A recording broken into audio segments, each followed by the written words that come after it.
Covenant Health, we bring more heart to more places. That means more locations, advanced treatments, and expert physicians. Because we know your heart beats for more than just you. It beats for the people, moments, and dreams that matter most. More heart in more places for you. Covenant Health. Let our strength be yours. This week on Rivalry Friday, it's Heritage at Gibbs. Coverage starts at 6:30 p.m. on the Knox.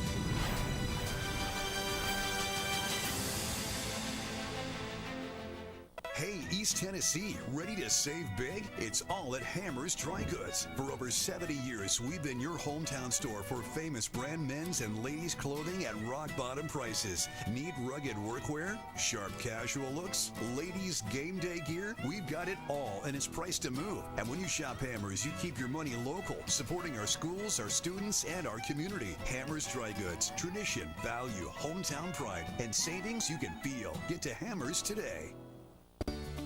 Josh Anderson is a Republican who has fought for families across Anderson County throughout his adult life. Josh is a farmer, a husband, and a father.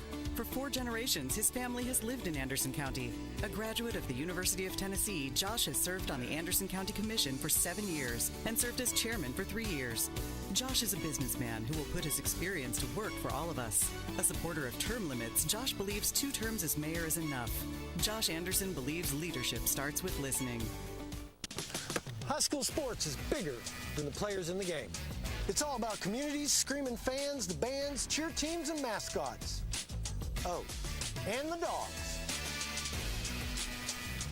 Just like high school sports, OEB Law is all about results. Hi, I'm Tim Elrod, and the OEB Law team is dedicated to giving you the game-winning results you deserve.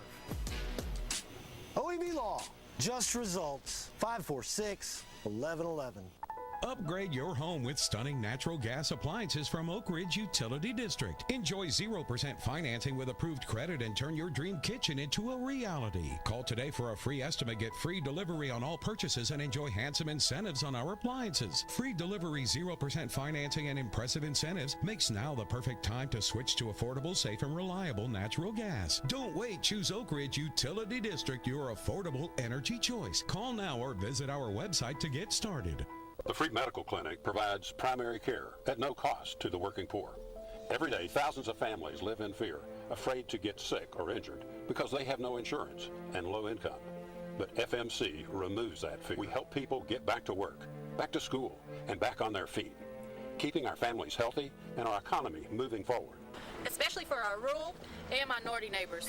With a full suite of services, top-tier medical professionals, FMC is redefining what healthcare looks like for the underserved. For more information, go to fmcor.org.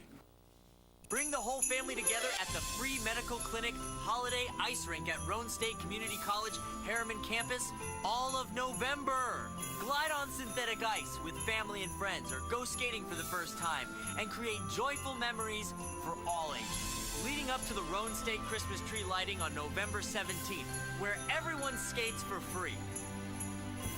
See you on the ice! Bye! For more information, go to fmcor.org, fmcor.org. Hi, I'm Rick Scarborough, State Representative. Friday nights are special in Anderson County. Football under the lights, warm weather, cool nights, and some intense rivalries. I want to congratulate the student athletes, the cheerleaders, the band, the teachers, the coaches. You've worked incredibly hard. Go out there, compete hard, and enjoy it. There's nothing like high school football.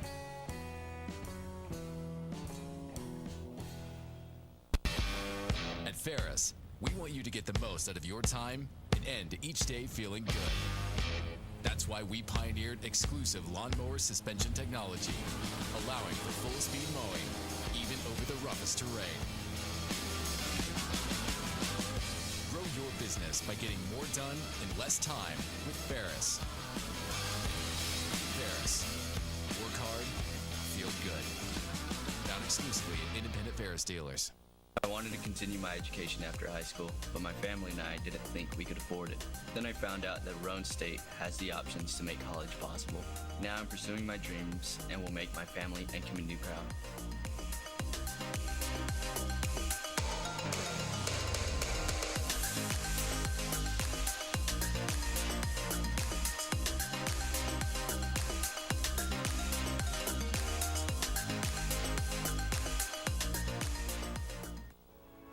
Kathy May Martin has been making real estate dreams a reality for over 3 decades. Buying or selling real estate is one of the most important decisions you'll ever make. Choosing the right realtor is next. Thinking of buying or selling? Call Kathy May Martin at Coldwell Banker Jim Henry & Associates for all your real estate needs. Rest assured, with Kathy's knowledge and experience, you will be on the winning team.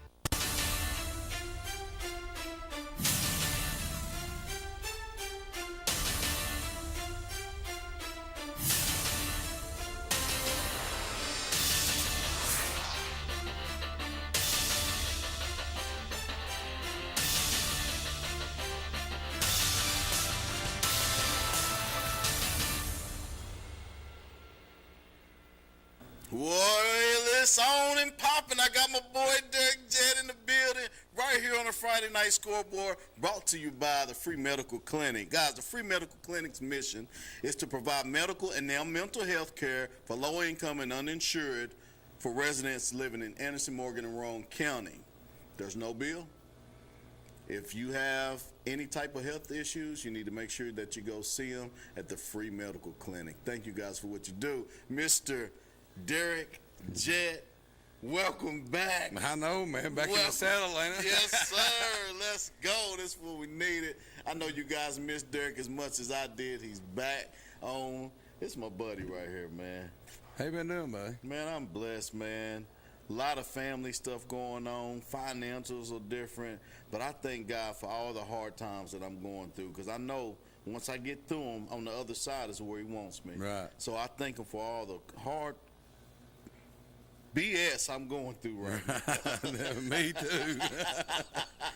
It's guys, rough out there. It's rough out there, man. But God loves us. He loves you. And I think he wants to see it through, man. I seen some football today and yesterday. Went to Halls yesterday. Man, what a ball game. What a ball game. It was a great atmosphere, and it came down to the very final seconds, and Central missed that field goal. I missed it because I fell asleep. Sorry, Halls missed the field goal. Yeah. And Central won the ball game. Yeah, I fell asleep, and I thought, Halls had it. And then I was a helmet to helmet, gave him a first down, and I missed all that. And I watched it this morning at work. Yeah. Yeah, I fell out on him. It was two great teams. It was a battle. They call it the Battle of Black Oak Ridge, and I'm going to reach out to Coach Kevin Lane. He's the head coach over there. I'm going to reach out to him, and he's going to explain that Black Oak Ridge thing. I took offense when I first heard it. I love you. Hey, guys, Derek Jett is the man. You got to watch some football today. Oliver Springs. No, Oliver Springs off today. They had a bye week this week. Yeah. I went to Wartburg. Wartburg versus Cofield. And left at halftime. Barn burner out there. Yeah, it's a barn burner, all right, for Cofield. Yeah. You know that final score? 55-0. 55-0 over at Wartburg? I think it was 48-0 at halftime. How many seniors does Wartburg have? I'd say somewhere roughly around 5, 6, 7, somewhere in there. I seen their picture on Facebook, but they had more dance and cheerleaders. I mean, they got a young team. Yeah. Oh, it was 55-0 at halftime. So was that the final score too? Yeah. Okay. So Cofield got to put some guys in. I want to give a shout out to, because I know we're senior night over there at Wartburg. I want to give a shout out to Gavin Sheldon. There's a guy that Derek and I both coach. Just a warrior, man. He gets after it, and he always has. So shout out to you, man, and good luck on your future. Yes, for sure. Mighty Mike. Yeah. What I used to call him. He'd hit you. Yeah, he will. And he don't care. He don't care. He still hit you. And he's got some good, I can't remember the exact stats, but he's got some good stats over there. I'd say he's approaching 1,000 yards all purpose. Oh, really? He'd have to be close. I mean, I think he's 400-something rushing, maybe 300-something.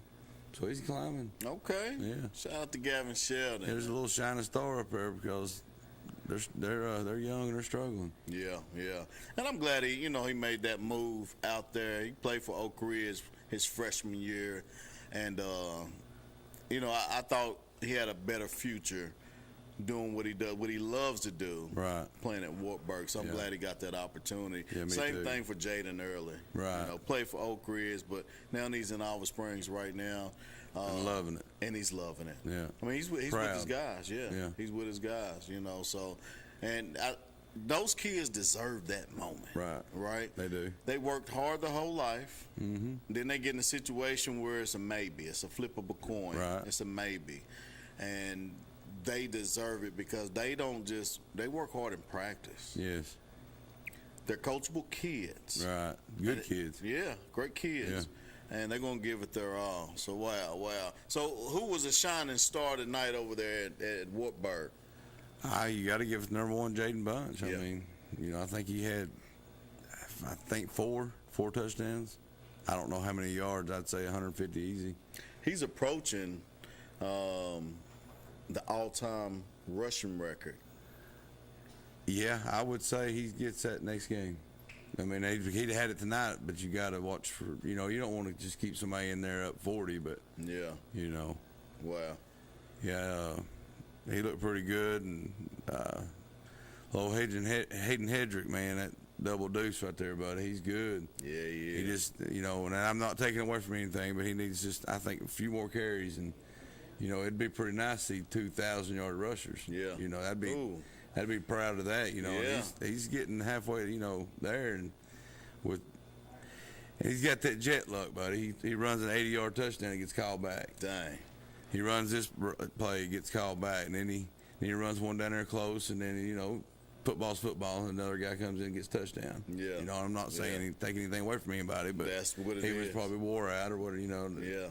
That's still like to just hand it to him. Yeah, just get him in there. Get him in there. He's a good kid. I like him a lot. I like his dad a lot. Yeah. The family's good. Assistant coach, or actually, I was athletic program director of football at Norwood when he played. I think Jermaine Blair was his coach. Yeah. So, great kid, great family. Yeah. Great kid, great family, and I'm for sure proud of him. I know he's doing great things out there in Cofield, and he did great things last year. Do we have somebody on the line? Uh-oh. Howdy. How's it going, caller? It's going well tonight. It is going well tonight. Congratulations, hook 'em, coach. How's it going, man? It's going well. We've always played well, and, we got in, we got out. And young guys got to play a lot. And, good. So it's always a good night. How's JD? He's doing good. He, first came back, but he played well. We're trying to make up for some lost time and catching back up in the pass game. We've been gun triple for 6 weeks, and so we've really devoted a lot of time to the run game, but far removed from where we were heading before he got hurt. So we tried to spend as many reps as we could get in that first half, just trying to. It's almost like fall camp this week. You're almost like starting over, and you're just running out of time, getting ready for South Carolina Alcoa in 2 weeks. So he played well, though. He threw for 420 and 7 touchdowns. And obviously, Union County's not, having a rough year, but as far as him throwing good balls and being on time and making some big plays, he did real good. Receivers played well, O-line played well. So, you got to get game reps to get ready. It's one thing doing practice, but with the lights on and things. So he did well, but we had a lot of kids play real well tonight. Good. Well, I'm glad he came back, Coach, and I will get to talking to us about some of those players there. I'm glad JD's back. 420 yards, you said he threw tonight. That's a lot. That's almost 1,000 yards career right there. You got a couple more games. He just needs another 400. Yeah. Now he just got to play 2 quarters tonight. We scored pretty quick in that first half. So most of the completions, were big ones and things like that. And, so he didn't get a ton of reps. They were just pretty productive reps. So he's a good player, and his ability gives us a potential to be really good, because you got some really good skill players. So you need somebody to that can distribute and spread that ball around. And so when he's in there, it allows us to really spread the field. We got some speed guys and those type of things. So when he's in there, we're a little different, and we got a little different potential with all these guys, especially some of those speed guys. So, but he, so we going into the season, we're definitely excited, and felt like we got state championship caliber, and the passing game though it's a high execution thing. It ain't something you just go out and do because you guys are fast or your quarterback's good. It's timing and execution and so many variables. It takes the whole season to get really good at it to win in the playoffs and be able to play with teams like Alcoa. So we feel like we're kind of behind the 8 ball right now, trying to get back to that level of execution. And as good as JD's playing, he only got to play a quarter against Powell, and then only got to play 2 quarters against Catholic. And he did real well in both them games. But still, so even now he's only played 4 quarters of football this whole season. Wow. So, and he's done really well. I mean, he's definitely living up to the expectations, but you still, playing the Alcoas and people, you got to get a lot of people on the same page, and we just, running out of time. Well, Coach, you mentioned he was really good.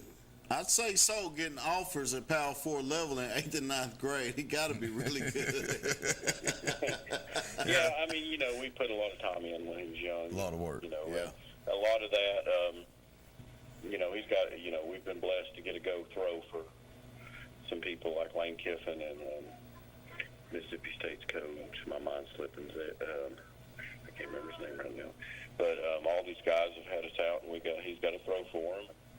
Coach Kill at Vanderbilt and a lot of guys, and compete with 18 and 20-year-olds. Some of them even the way the portal's going. There's a lot of times we're competing against 26-year-olds that are graduated and trying to find another slot. But he's done really well in those things, and but a lot of the offers come with them identifying him as a young kid, as a kid they think is going to be one of those guys that is a Power 4 talent, and that don't mean nothing 4 years from now. It means at this point he's one of those guys and got the potential to be one of those guys. If he keeps working and progressing, maybe those windows will still be there for him. But it's a credit to the work he's put into this point. But it's everything. College football now is a year at a time and a day at a time. So with the portal, so he's got to continue to grow and get better, and and he's doing all them things, and he works for it. But those are more of a compliment to where he was at that point. But if he don't keep progressing, that won't mean anything 3 years from now. Yeah, indeed, Coach. And, I'm glad he's back. So congratulations on having your boy back. It's funny. I had a show Wednesday. I got Coach Derek Jett on here, and we talked about Daddy Ball. I talked about Daddy Ball on my show. And I was like, I said something in the like, why would I talk about Daddy Ball when I've coached all my kids? Right.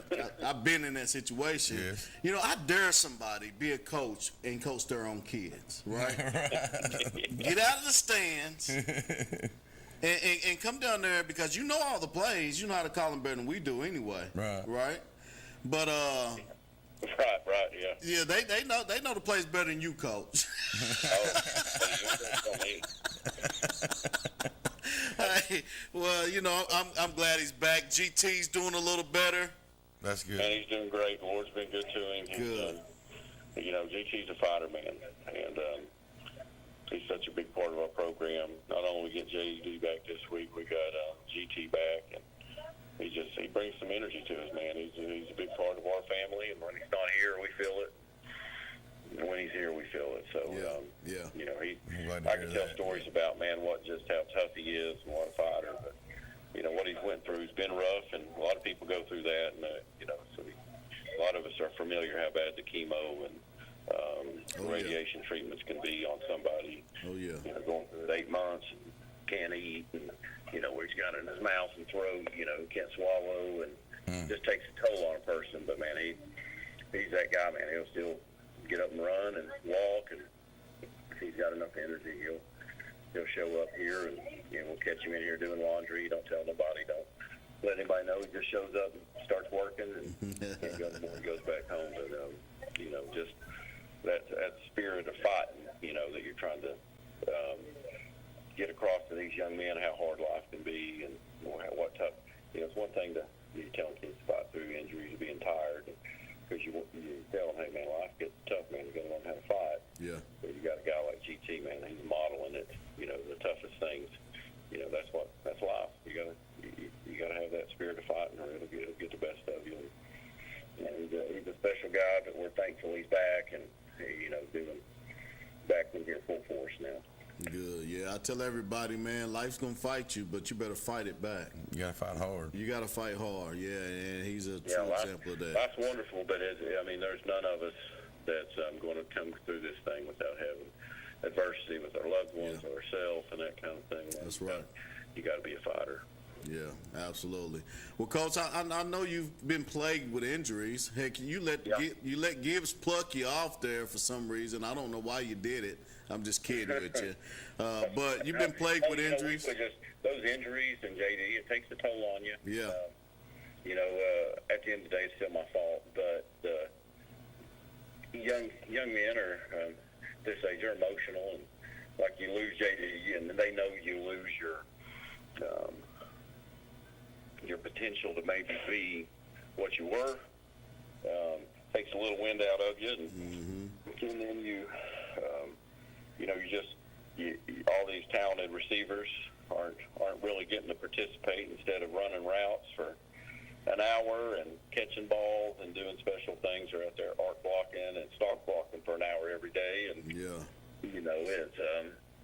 lose that potential to get all these kids involved. And offense has been hard for us these last 6 weeks, and you just kind of had a downward spiral in energy and momentum, and nothing wrong with the kids or bad. It's just a natural course when things are, you kind of lost a little bit of hope. So kind of culminated in that Gibbs game, and we definitely didn't play well, and they played great, and they deserved to win, but we definitely didn't play anywhere close to our potential. And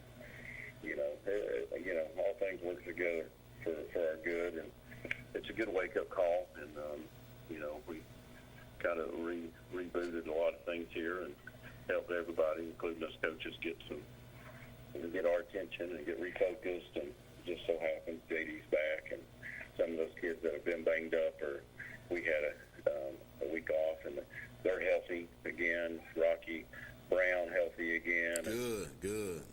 A lot of guys. So it's just it's a good reset for us going forward.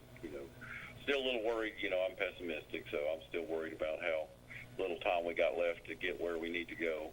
We got Alco in 2 weeks, but if we can just keep progressing and then get to the playoffs, and get in the second, third, fourth round, and hopefully we'll be peaking right then and be maybe a different team than we are even in 2 weeks potentially, because we got some really good pieces. You just got to get it all in the same page. Coach, it's week 9 already. It's crazy we're saying it's week 9. You're saying you got out cold 2 weeks away. Have you had your bye week already? We have, and it was needful. Right after the Gibbs week, we were off, and so I gave them the whole week off. I'm not gonna wear you out about the way we played and some of those things. We're gonna get the week off, get away from it, and we're gonna come back and address some things we got to fix. And I knew we'd be healthy and we get JD back, so that alone fixes a lot. So I know Booby's happy. Practice we've had, so it showed tonight, but it's amazing how fast this thing's went. Yeah, it's crazy. That was like their first loss in the region in how many years? Since 2016. I wanted to say 2016, but I thought going on 9. So this has been the 9th year. Yeah. I mean, you gotta, every once in a while that happens. Yeah. And I'm telling you right now, Gibbs was proud of it. Yeah, they are. They got it rolled on their fence, mounted the Mavericks. I'm happy for them to get a win where they've been on the doorstep of They have. Getting a win like Past 2 that. 3 years. And I'm not going to hate on them. You know, I hope we get to play them in the playoffs again and, you know, maybe redeem ourselves. But that's the way this thing goes. You gotta show up and play. And, you know, we didn't do real well, and they did. And plays that we made over the last 8-9 years, we just didn't make them. And a lot of times some of the balls they threw up the other night would have been picks and pick sixes in the past. And just the way our mindset goes, we had busted coverages left and right, and they turned into touchdowns for them. Wow. And, but, you know, good for them. They played hard, and I think by the end of the first quarter, we had busted so many times that we gave them a confidence that they definitely didn't have coming in here. But that's the way football goes. It's a big momentum, big passion game, and they started gaining some confidence as it went on and played harder than they started playing just because of that. So. Well, I'm glad Rocky's back, JD's back, GT's back, the Mavs is back. JD's back, JD's At back, the right time. JD's back.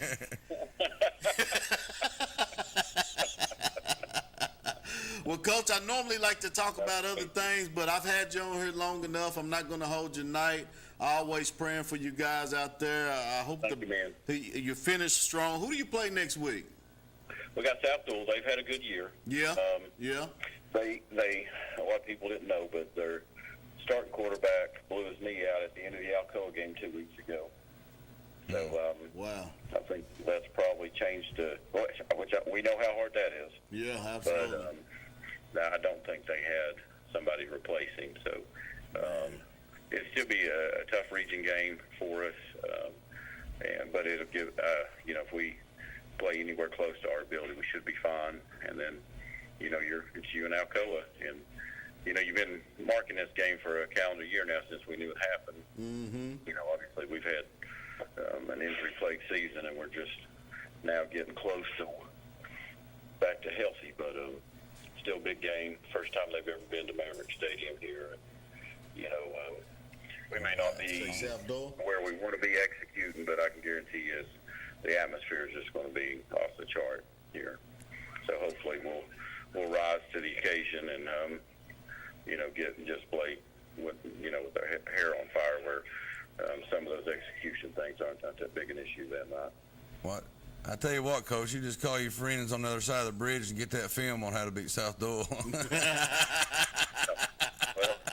I'm just aggravating. Yeah, they put it on them tonight, didn't they? Yeah, 24-0.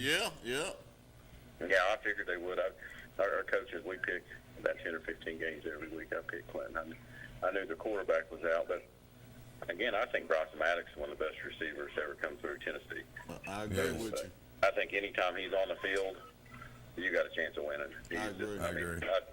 As long as he can breathe and run, I'd just sit there and throw jump balls to that fella.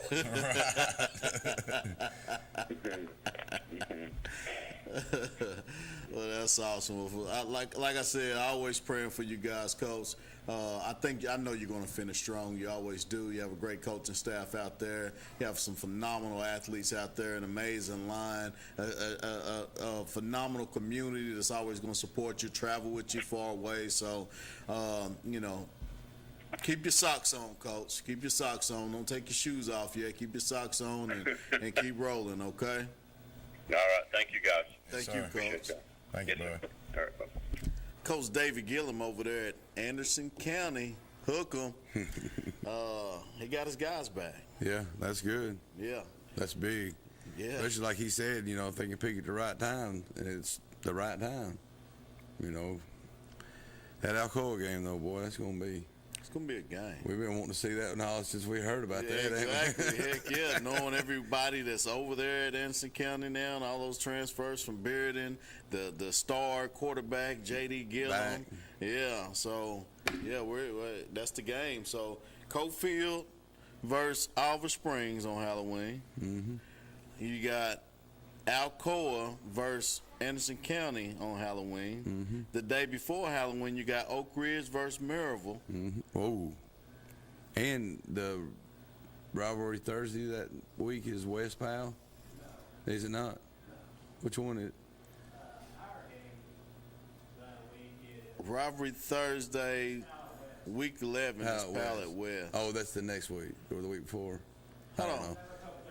Yeah, so it's back-to-back games. Yeah. You got West Pal, and then you got Anderson County Alcohol on TV. Ooh-wee. I mean, that's a big 2 nights. That's huge. Yeah. That's huge. All those great games. Yeah. How they fall on the same Thursday, Friday? Buddy. How did that work? I don't know. Did Halloween. you make the That's schedule? spooky, ain't it? I know if I want a TV spot, I'm going on those 2 nights. It's getting spooky. I love it. I love you, Jim. I told him. I said, poor, nothing against Olive Springs Police Department. I said they're gonna be busy. I mean, you know that little area down there behind the Old Family Dollar, man. You know, Foxwood Circle and that, Chris Circle and all that. It's pumping. Everybody goes up there. Yeah. Then you got a ball game between Cofield and Olive Springs right down the road. You got to call in the National Guard. You could call up Trump, tell him to send them on down to Olive Springs. Forget San Francisco.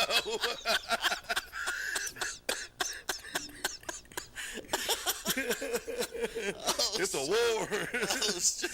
It's going down. Man. Yeah. It's good, man. It's good football. Yeah. Week 9, though. Man. There's 2 more weeks in regular season football. Mm-hmm. Your boy's a senior. Yeah. That's terrible. Yeah. It's a hard pill to swallow. And everybody tells you, you know, that year's going to go by. It has. Mm-hmm. It has. Sitting there listening to David Gillum, I mean, it's hard to believe it was 6 weeks ago that JD got hurt. Exactly. And I was like, he was like, that JD coming back. Whoa. Okay. Yeah. Yeah. You know what I mean? Week 9, baby. It's flying, man. Yeah, we're in week 9. 2 more weeks of regular season ball, man. 2 more weeks. I still drive by a little Norwood football field right there and think, man, he was out there at 3 years old. Yeah. You know, he's been going out for a long time. Yeah. And it's a bad feeling, man.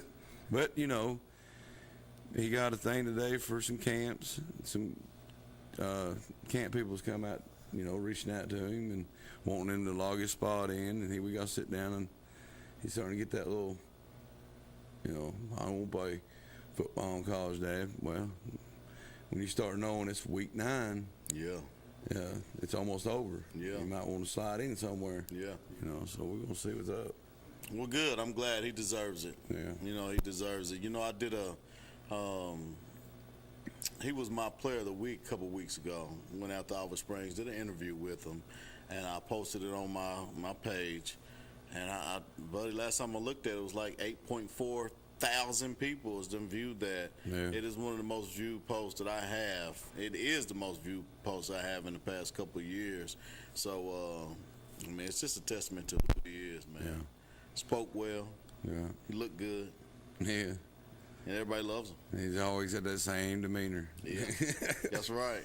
But, you know, and it goes to shit. Now, all that Mr. Football talk, you know, I mean, you got to think. You got 2 on the watch list that are up for the finalists that are 5 miles apart. Wow. And then you got to think also, I wanted to touch on this too, is that region 2 in single A football is pretty tough. I mean, you know what I mean? It's really tough. I mean, I ain't going to compare it to the SEC, but it's kind of like, you know, you might go out. Look at Midway. They come out and had a game plan. Yeah. You know, and shocked us. It took us 3 quarters to figure out what was going on. It was a little too late. Yeah. You know, kind of like it with 5 minutes left, a little late hit. Close call.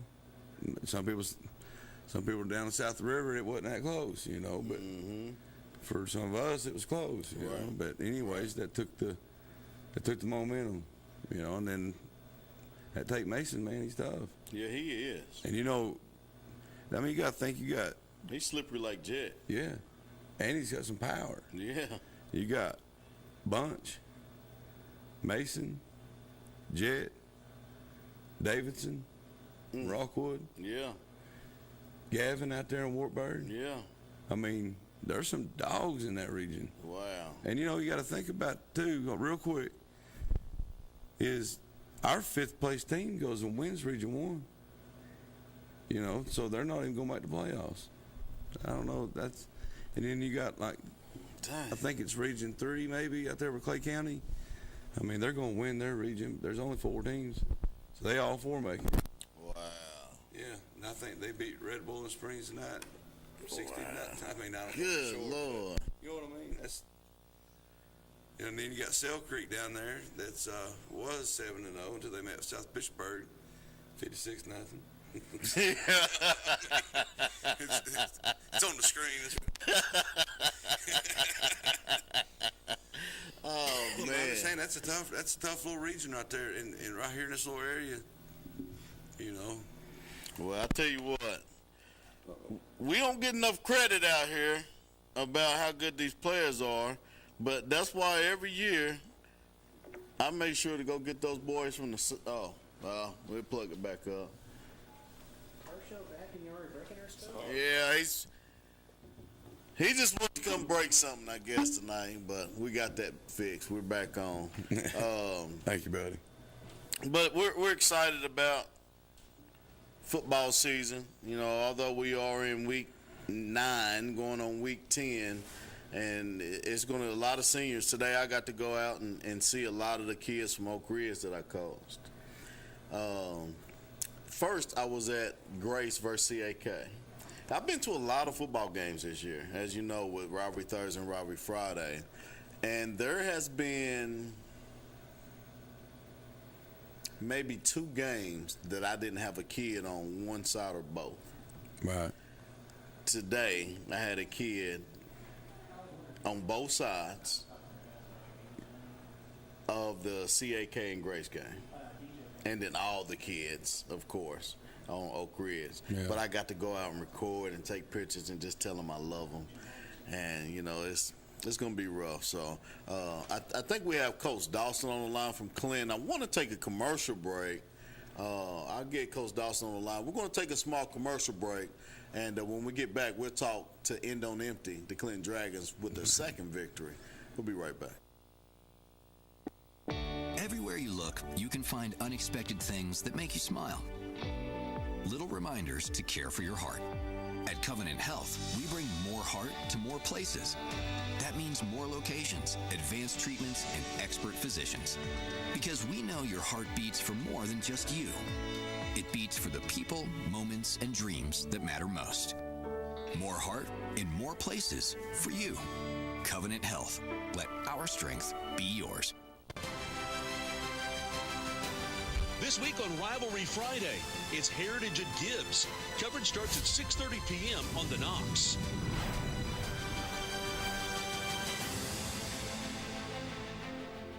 Hey, East Tennessee, ready to save big? It's all at Hammer's Dry Goods. For over 70 years, we've been your hometown store for famous brand men's and ladies' clothing at rock-bottom prices. Need rugged workwear? Sharp casual looks? Ladies' game day gear? We've got it all, and it's priced to move. And when you shop Hammer's, you keep your money local, supporting our schools, our students, and our community. Hammer's Dry Goods. Tradition, value, hometown pride, and savings you can feel. Get to Hammer's today.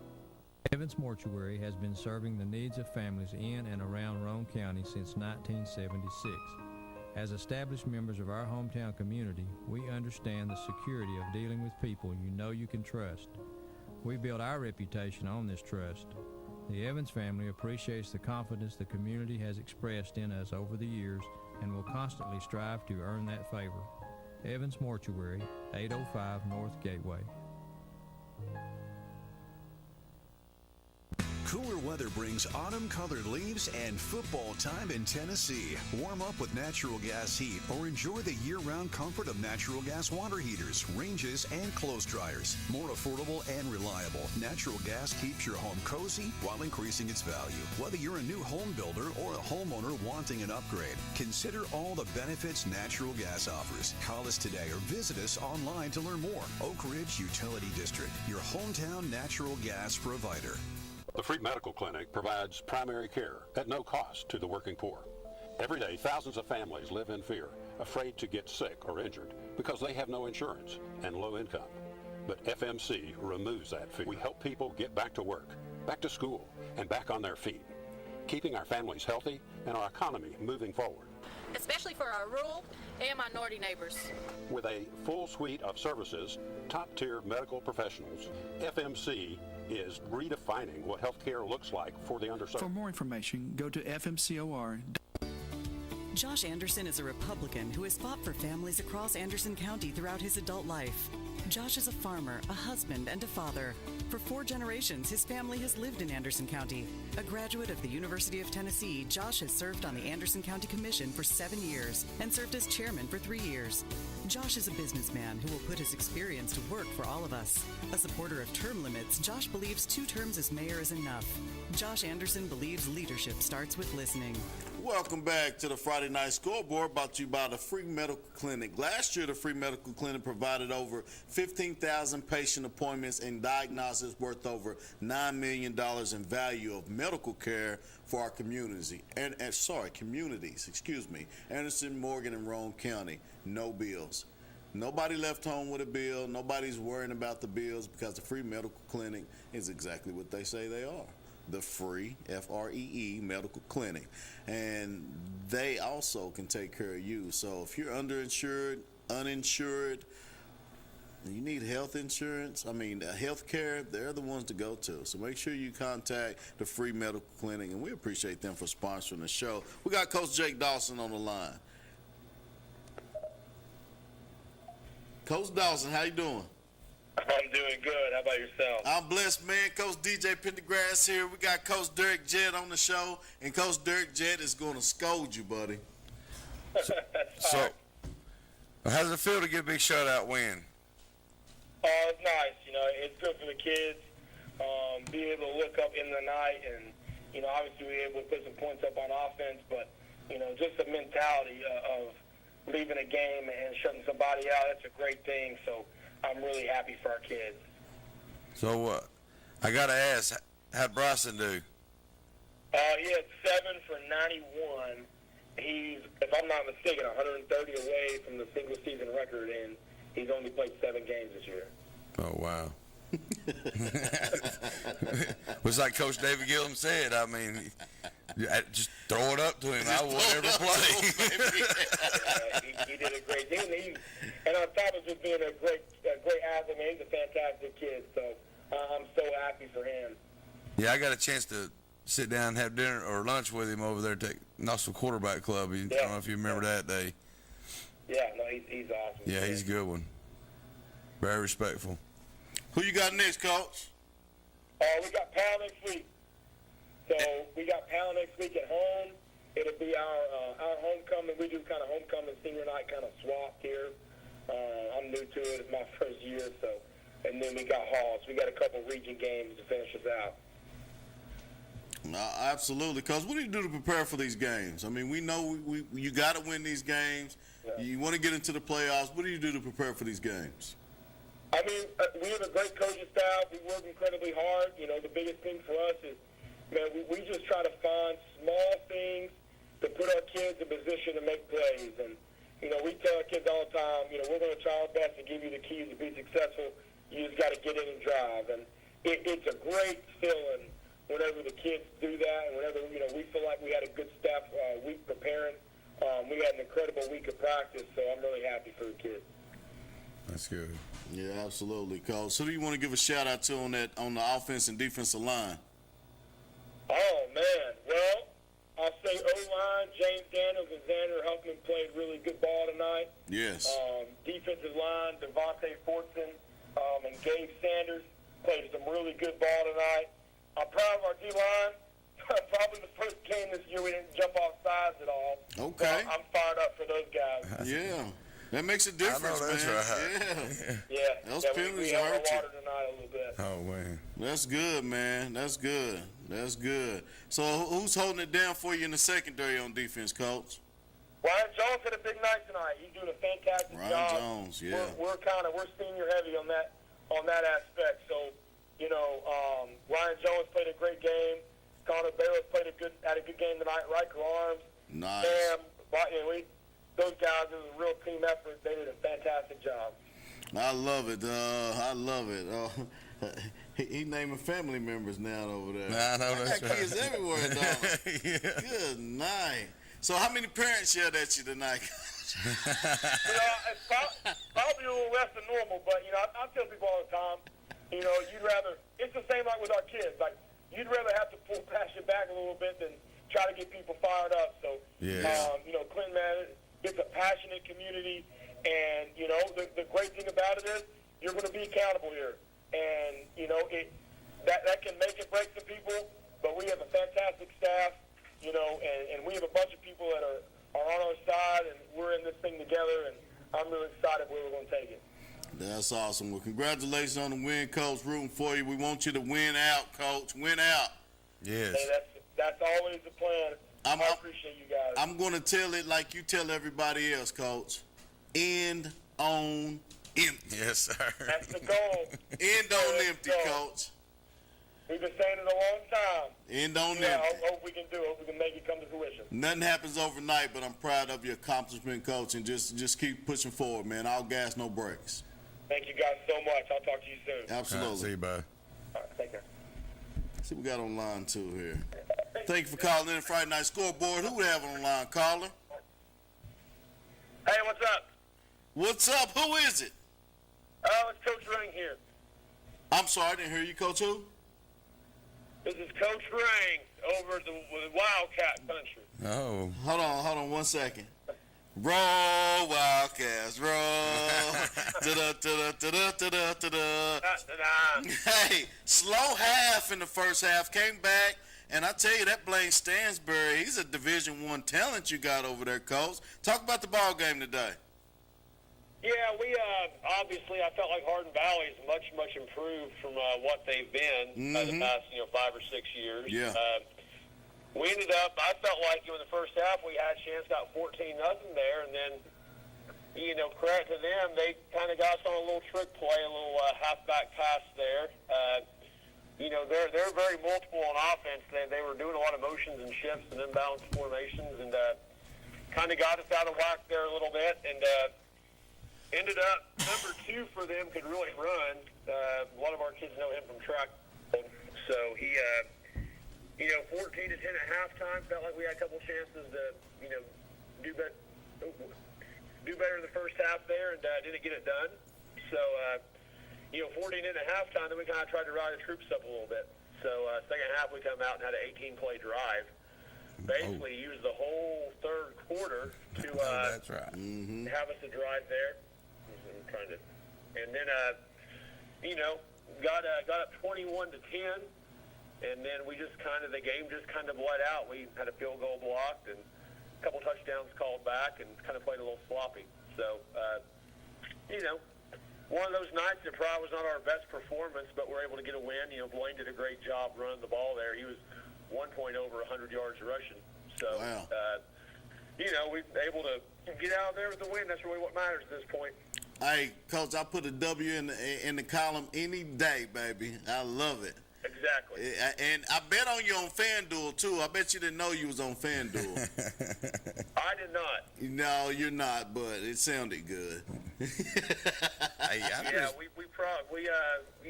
you bet Oak Ridge on the money line, it was probably pretty good, but I don't know what it is. But, we were able, like I said, I thought defensively, had a couple breakdowns, but played really good for the most part, got a second half shutout. And then, offensively, we just got to clean up the negative plays. I mean, we get touchdown, get a holding penalty, and then we actually Adam Washington had a great play we had a bad snap we actually had a discombobulation on a field goal.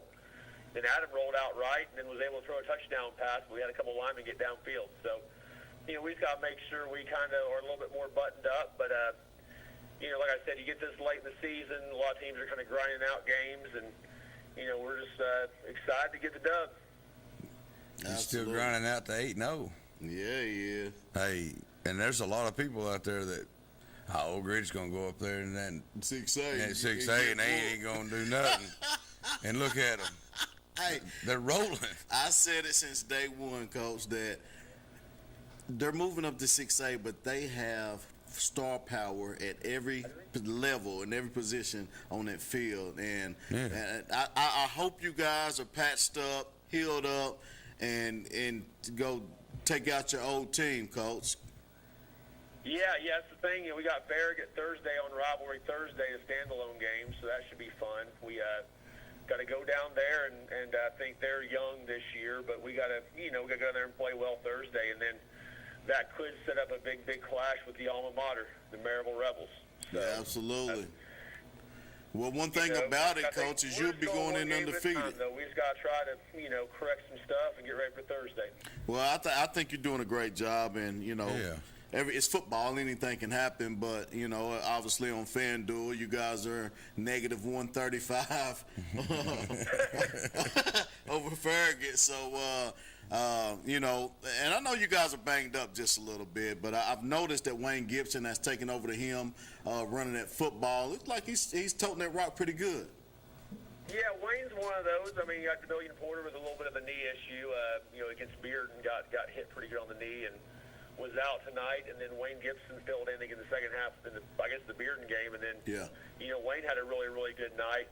He was able to run the ball hard, protect the ball, and had a good day. And Wayne, I mean, obviously he's not the biggest kid, but his heart's really big. His heart. He's been a stud on defense for us, kind of playing the nickel spur spot. Yeah. And he's been all over the field defensively. And we just told Wayne, hey, it's your senior year. Let's rock and roll both ways. Let's get this thing done. I love it. I remember having Wayne on my show last year. I asked him, he was a defensive guy then. And I asked him, what did he like about running the football? And he said, I just love running the ball. He was like, it's something about it. I love running the ball. And he was like, I just want to score. So, and Wayne's such a good kid. Coach, you have some great kids. Like, not only do you have dogs on your team that can really get after it, you have some really great kids. Yeah. And it's a testament to what you guys do over there. I absolutely love it. Yep, we're just getting after it a little bit. And, like I said, Wayne's a good one and got a lot of those guys. So we're just excited to get the win and keep it going. And 8-0, and 8-0 sounds real good right now, and got a big one against Farragut. So does Jimerson get a break? I don't think that kid leaves the field. No, I mean, he's pretty much rolling both ways right now, playing corner for us, playing receiver for us, and we're trying to get him some spot subs in here and there. And he's another one. He's just battling. Got a little bit of a shoulder issue too, but he's still playing and fighting away. And caught a nice touchdown pass early on in the game. Nice. He got past the safety on a seam route, and then went to the house on it, and defensively he's playing really well as well. Absolutely. Well, Coach, again, congratulations. You got anything for Coach Raymond? Just keep rolling. Yeah, let's sing it together. Sure, we'll do it. Roll, Wildcats, roll. Da-da-da-da-da-da-da-da. Congratulations on the win, Coach. We'll talk to you next week. Yeah, we'll do it. We'll see you guys. All right, thank you. So I made it to the Oak Ridge game. You should have seen them coaches looking at me with my CAK gear on. But you just never know what you're showing up in.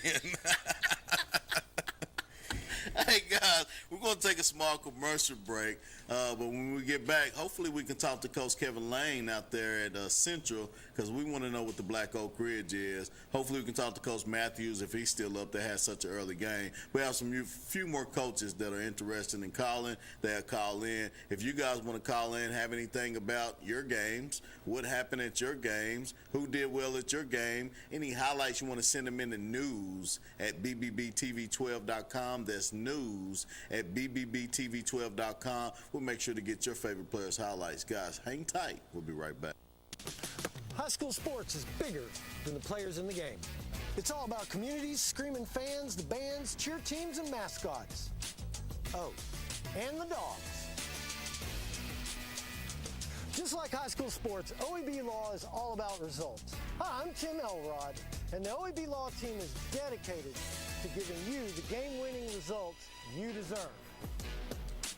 OEB Law, just results. 546-1111. Hey, East Tennessee, ready to save big? It's all at Hammer's Dry Goods. For over 70 years, we've been your hometown store for famous brand men's and ladies' clothing at rock-bottom prices. Need rugged workwear? Sharp casual looks? Ladies' game day gear? We've got it all, and it's priced to move. And when you shop Hammer's, you keep your money local, supporting our schools, our students, and our community. Hammer's Dry Goods. Tradition, value, hometown pride, and savings you can feel. Get to Hammer's today. Upgrade your home with stunning natural gas appliances from Oak Ridge Utility District. Enjoy 0% financing with approved credit and turn your dream kitchen into a reality. Call today for a free estimate, get free delivery on all purchases, and enjoy handsome incentives on our appliances. Free delivery, 0% financing, and impressive incentives makes now the perfect time to switch to affordable, safe, and reliable natural gas. Don't wait. Choose Oak Ridge Utility District, your affordable energy choice. Call now or visit our website to get started. Bring the whole family together at the free medical clinic holiday ice rink at Roane State Community College Harriman campus all of November. Glide on synthetic ice with family and friends, or go skating for the first time and create joyful memories for all ages. Leading up to the Roane State Christmas tree lighting on November 17th, where everyone skates for free. See you on the ice. Bye. For more information, go to fmcor.org, fmcor.org.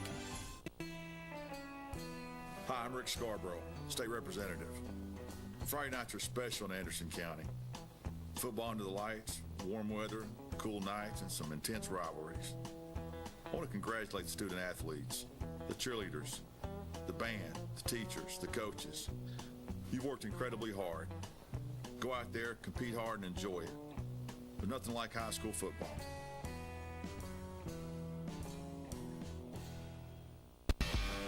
At Ferris, we want you to get the most out of your time and end each day feeling good. That's why we pioneered exclusive lawnmower suspension technology, allowing for full-speed mowing, even over the roughest terrain. Grow your business by getting more done in less time with Ferris. Ferris. Work hard, feel good. Found exclusively at independent Ferris dealers. Oh my goodness, we're back on the air. That was quick, wasn't it? What happened there? 3 minutes passed by and we're back on already. So guys, welcome back to the Free Medical Clinic. Sorry, the Friday Night Scoreboard, brought to you by the Free Medical Clinic. And I'm going to give out some stats here.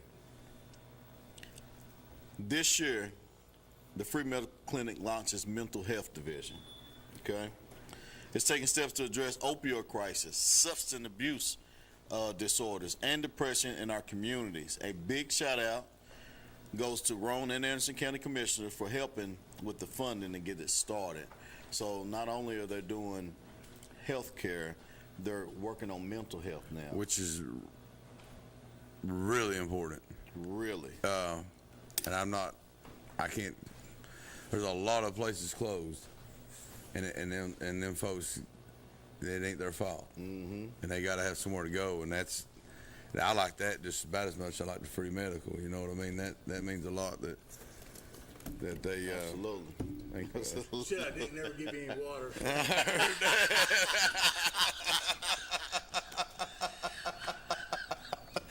I got plenty of water now,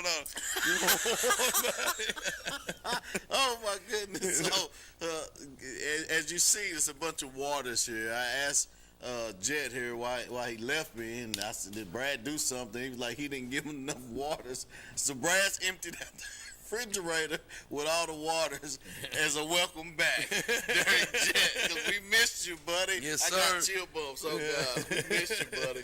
We missed you big time, man. It's fun, man. I love this. Well, I love you being here, man. It's we vibe. You know? It's just long time. Yeah, we're brothers. We can talk about anything, bring up any conversation. Right. There's never been any hard feelings. Just real men talking. Yeah, right. And laugh. Right. At the worst situation, sometimes. Yeah. Don't sit by me at a funeral. Yeah, no. I'm sitting on the other side of the room. Actually, I'm gonna sit behind you. I don't even want to be able to look at you. But thank you I love you, man. Yeah, I love you too, bro. His boy, for folks out there don't know, if you heard the name Jackson Jet, that is his son, number 3 out there for the Bobcats. You probably heard me call him Ricky Jet.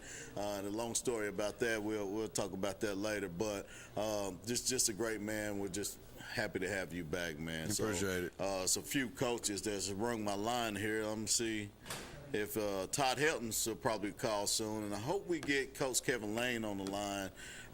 I talked to Coach Hughes out there at Halls, and he was telling me with Black Oak Ridge meant.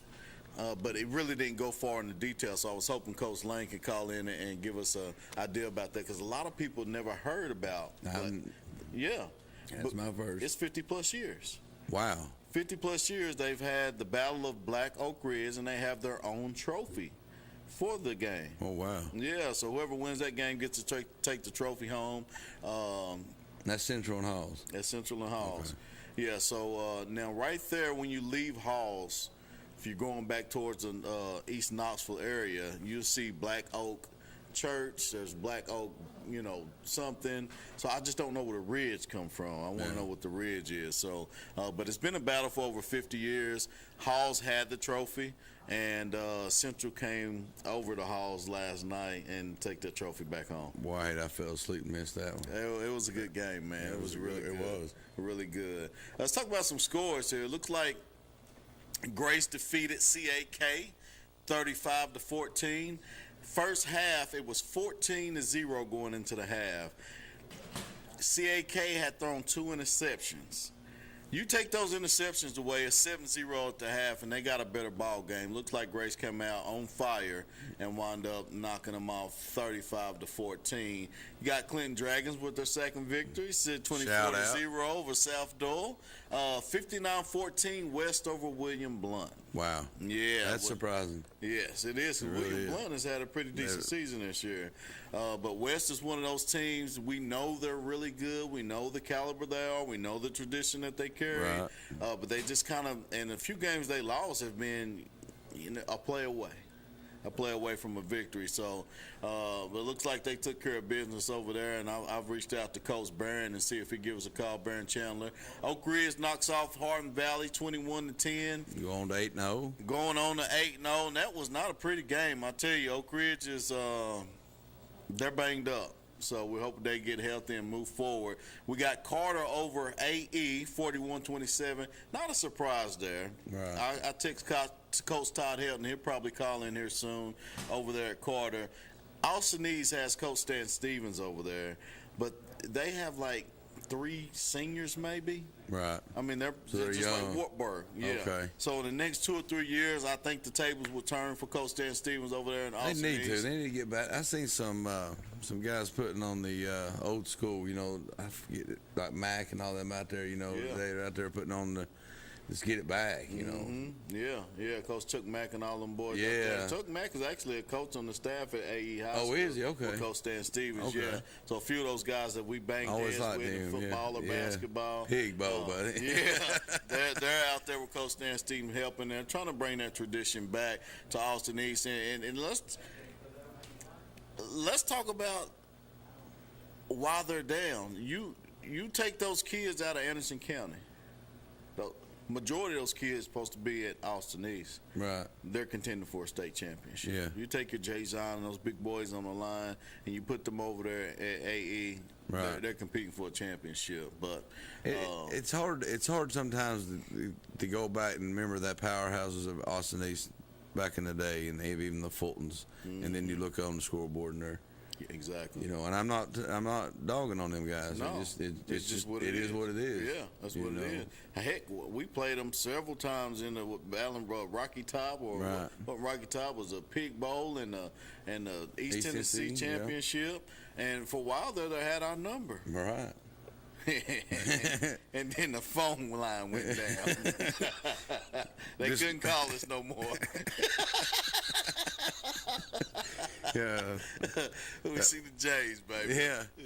What year was that? That's the last year of that. It was the last year of that. We would have stopped all that for the next couple of years. So just never call the runners road runners. Those two organizations out of that same area, they just don't like each other very well. I never understood get that. it. So I think there was 4 squads out of that little area. But she said, I'll never forget that. We are the runners, not road runners. Yeah. Okay, sorry. It was different. Same place, but they were started scratching out that road. We scratched it out eventually. But I always had great competition over there, great athletes over there at the Fulton and Austin East. And both of those programs right now are down. And it just makes me think about seeing them together, and then we finally beat them, and then seeing them separate. Right. And all those kids are everywhere. So Yeah. hopefully they can get those programs. I guess Knox County, if you just live in the county, you can just go. I mean, is that everywhere? I mean, No, they have zones for Knox County just like anywhere else. You're supposed to be zoned to go here and there. However, as a freshman, you can go anywhere. And then the past year, they've had the transfer portal rule. They're fixing to do a little bit more on that in January, I think. Yeah, so. One time, no, nothing. Yeah. But once. 1 year. Yeah, one time. So, moving on, Alcoa over Heritage 47-0, expected. Gibbs is rolling, man. They took that victory over Anderson County, and they said, we're going to smash Fulton 51-7. Right. They mounted the Mavs. It rolled on their feet. I got the picture. I took a picture up going to Oaks Farm. Did you? I turned around, went back, and took it. My son said, you hear what happened to your boys? I was like, who? He said Anderson County. I was like, what happened? Horns down. Wow. Dane said Dane made it to that game. Yeah. He watched that game. I was like, man, you need to take a camera so we can put that stuff on social media. Right. Gives over Fulton 51-7. Maryville over Science Hill 42-10. Programs like Science Hill, programs like Dobbins Bennett have rich history of winning. Right. Those two programs are down this year. Yeah. Obviously, Maryville's a Maryville. They're always win Maryville. Maryville's a Maryville, Yeah. but you would expect more out of Science Hill and Dobbins Bennett, and we didn't get that this year. Now, I don't know if they're plagued with injuries. I don't know if they're young. I don't know what it is. But in the past, it was hard to get past those teams, especially over in the playoffs. They knocked Oak Ridge out all the time. Another thing, too, that's been surprising is when's the last time Maryville won that state championship? I'm not dogging on them. They're a good, rich program, but it's been a minute. Well, I mean, yeah. They ripped off a bunch. Like 10-12 or something. Yeah. Isn't it? Yeah. Alcoa a lot. No pun intended there. Alcoa knocked them off this year. Yeah. I think it's either back-to-back years or 2 out of the last 3. I mean, I think it's starting to. That's a ball game. Yeah. I mean, that's. And Alcoa is what, 3-8? Could you imagine that ticket, man, to get in there? I mean, I know it's the same price, but I went and watched the Maryville William Blunt game. I think it was 2001, the one where Maryville were 65 and won 65 straight games, ranked nationally. Yeah. And I mean, I stood on the line in the end zone. They were still letting people in. They just opened a little gate and we just started getting on the field. Wish UT do that. They got me a fire hazard or something. Yeah, I was telling you, man. They wanted everybody there on that night. South Pitt knocks off undefeated Sale Creek 56-0. South Pitt has 3 states on one team. Yeah, I couldn't believe it when we went down there the first time. I'd never been there before, and they do have a Hammers. I thought they was only Clinton and Maynardville, But anyways, just all of a sudden they got one, But anyways, we're going down there, and you go right past the football field, and it ain't even it's not far enough from here to Walmart over here, and it's Alabama. I said, whoa, we're in Alabama. Yeah. I mean, we was in Tennessee, Georgia, Tennessee, Alabama. Yeah. Wow. You got 3 states on one team. What a nest. You can go pull them. Yeah. And I mean, there's other Marion County. I mean, all those counties. I can't mention them saying this, but right. I'd say they get a lot of. They get a lot of talent down there. They get a lot of you know what I mean? South of the border, east of the border, right. On the border. Chattanooga. They got a lot of talent down there. Yeah, they do, man. We've been down at that Choo Choo Bowl. Oh, my. The only talented people at the Choo Choo Bowl was the refs. They knew how to win. Yeah. You ain't got no more time. Never mind. I got to. How you gonna be a referee and line the ball up, and we kick it onside kick and get it, and then the referee runs out there and says, "I wasn't ready." Well, you don't. So 2 of you were ready. Okay, I got you. 1, 2, 4. That's okay. Yeah, okay, yeah. I lost my stuff in that game, didn't I? Yeah, I went out on the field at the referee. Yeah. And that's not my character at all. But I fight for my family, and that was my boys. Cheating. They was And literally then cheating. the time out there, Dawson caught that, what was it, about 40-yard pass from Bokey down to the 2? Yeah. 9 seconds left, Wendell's in his face calling timeout, and he said he wasn't called. I didn't hear you, Coach. That's okay. That was bad. That's South Pitt. No, I'm playing. That was bad. It's we got a revenge last year in the first game. Concord had an early game, 49-35 over South Green. Concord is going to be a team that's going to be mentioned like Catholic. It's going to be mentioned like your Anderson County, your Grace. Concord, they're on the road, buddy. And I tell you, the only thing that they lack is a stadium. Right. When they get that. I didn't realize they didn't. Yeah, so their home games this year have been at Oak Ridge. Okay. At Blankenship. And they have one home game. I think Coach Matthews said that home game was either going to be at Carson Newman or TKA or something like that. It's a nice field, but they don't have their own field that they have for themselves. So they've already rebuilt Concord Christian and made it bigger, but I think they're going to separate and put a high school on up the road and get it off them church grounds. Gotcha. And have their own field. So I think the Shooters. Well, they really are reaching in the cabinet, just throwing everything in from scratch. I didn't know it was. Yeah. That's all right. Yeah. How many games they got won this year? I mean, they've won a few games this year. That's good. Yeah, I mean, they've lost some tough They're ones. building it, though. Yeah. That's good. Yeah, but they've won a few games this year. They've traveled to Florida. They've traveled to North Carolina. They've traveled to Georgia and played a homeschool team from Georgia. That's all right. I mean, they've been everywhere. So, shout out to them. How about imagine putting your team on a plane and flying to Florida to play a football game. That'd be nice. Yeah. Money-wise, I mean, that's a little tight, but it'd be nice to get to do that. You know what I mean? That's the big-time schools do that. Big time, man. Yeah. That's big time. Another little shout-out real quick. I meant to mention this earlier. Was Eagleton. I mean, they got a good little program up there running. We played them first game of the season, and I hadn't seen you, but, I mean, their facilities. Oh, yeah. That they went, I mean, like the before and after picture, little,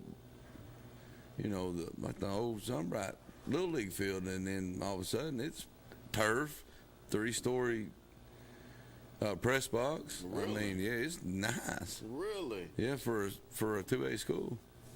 It's pretty nice facilities. I mean, guess how them basketball tournaments turned out for them. I'm not playing. No, they always up there playing basketball. They did, and they always charging to get in there too. Ain't they called Eagleton College? Some kind of 2 or 3 words there. Something college, something, yeah. Eagleton College, something, or something college. Yeah, I can't remember exactly what it is, but they're something like that. Yeah, they put the money in there, that's for sure. I'm gonna need to see birth certificates in that college. No, I mean, I just want to give that a little bit to them because they built that thing up. Yeah. There's some good folks out there too, man. Yeah, some good folks out there. How many schools do they have in Maryville? Eagleton, Heritage, William Blount, Alcoa, Maryville. Is there any more? Am I missing one? I don't think so. But all that's in the same area. Yeah. I mean, Alcoa is separate, but that's all. And I think that nothing against Greenback. I mean, they're back to 500 this year, but I mean, they're building it back. But I think, some of those kids that would go from Maryville or Alcoa that wasn't playing, going down to Greenback, just going to the other side of the county now. That's what I think. Oh, okay. So, Coach Napier. Hello. Coach Benson, how you doing? Doing good. How you doing? I'm doing all right, man. I just want to know how many belts you took to the game. Not enough. I wish we'd have played a little better. I'm not as thrilled as I probably should be after a 50-game Coach, I love it. How close is Jaden to breaking that all-time rushing record? He's probably 250-ish, somewhere in there. If I had to guess, he was around 150 tonight. That's what you said. I thought so. I don't know. Once I see the final stat report we get, I'll know that. I would say around 250-ish. That's awesome. Is Benton playing yet? No, he is not. Oh. No, he's not got to play yet. He's still doing everything he's supposed to do in the classroom, practicing hard, but he has not played yet for us. Oh, well, how's that boy Hedrick doing? He's doing great. He broke off a long one tonight, probably ran about 150 yards total on a play, and got called back for a hold. He took it. We ran an outside zone play, and he broke it around one edge, ended up cutting all the way back across the field and going and scoring, and it got called back. It's been back-to-back weeks where he has broke off a couple long ones, and today it got called back, and last week he quarterback pulled one on him, and he's a stud at running backs, what he is, and I was messing with him. I said, what have you done to get everybody pissed off trying to keep you from scoring? Laughed about it, but he's a stud both sides of the football. He tackles great on defense, great running back. It's one of those deals. We are very blessed here at Coalfield. We got a bunch of great kids and a bunch of great athletes, and we are playing pretty good football right now. Not where we need to be, but like I said, I feel like we could have played better tonight, been a little cleaner. I probably should be happier with the 55-0 win, but to get where we want to go, we got to clean some things up. Well, I'll tell you what, there's a social media post out there that says Grayson Sawyer has probably about 5 kids on the team, and he's playing too. Yeah, he's one of those kids who back in the day left school early and he came back to school now. He's about 50 out there. Yeah. I think he's expecting a grandkid the way he looks. Well, Coach, I tell you, I think I got one more year of eligibility. Would you coach me? If you can find a way to get in school, we can make it work. Saunders a great kid. Yeah, he is. Him down the road all the time, telling him he looks like he probably drives the bus to the game. I love it. Yeah, he is. He's always been a great kid, Coach. Next, we're in week 9, Coach. 2 more weeks of football, man. Yeah, no, I tell you what, man. You don't realize how much you miss it till you finally get out there tonight after the bye week. That feels like it drags forever between playing, and then you look, we got 2 weeks left in the regular season, then you're in the playoffs, and next thing you know, it's over. It flies by.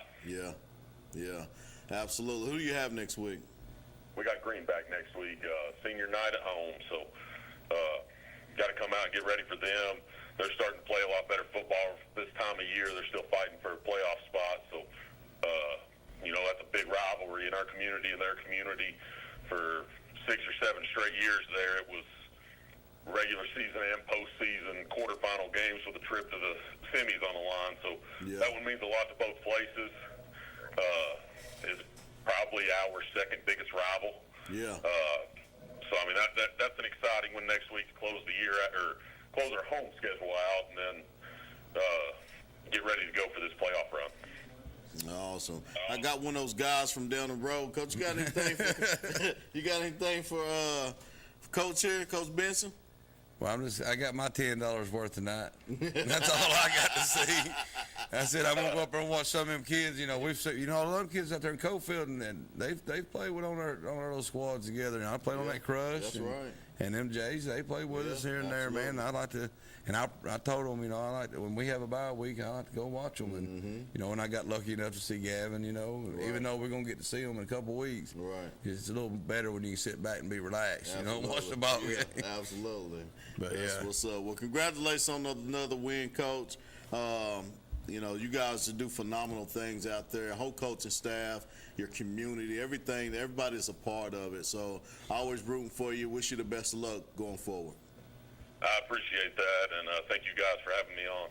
Absolutely. Yeah, thank you, Coach. Good luck. Thank you, Coach. Thank you. Coach Benson Napier out there at Cofield. They're still rolling out there, and looks like they have 2 more games. Greenback, Oliver Springs, 2 good games, their final 2 games. So keep your eyes focused on what's going to happen out there at Cofield. They're never the underdogs. Sometimes they're listed as one, but there's going to be a couple good games they have going forward. Yeah. See what we have on the line here. Thank you for calling in Friday Night Scoreboard. Who do we have on the line? Hey, it's Todd Helton from Carter. How are you, sir? There he is, the man, the myth, the legend. Coach Todd Helton, how you doing, sir? I'm blessed. How are you?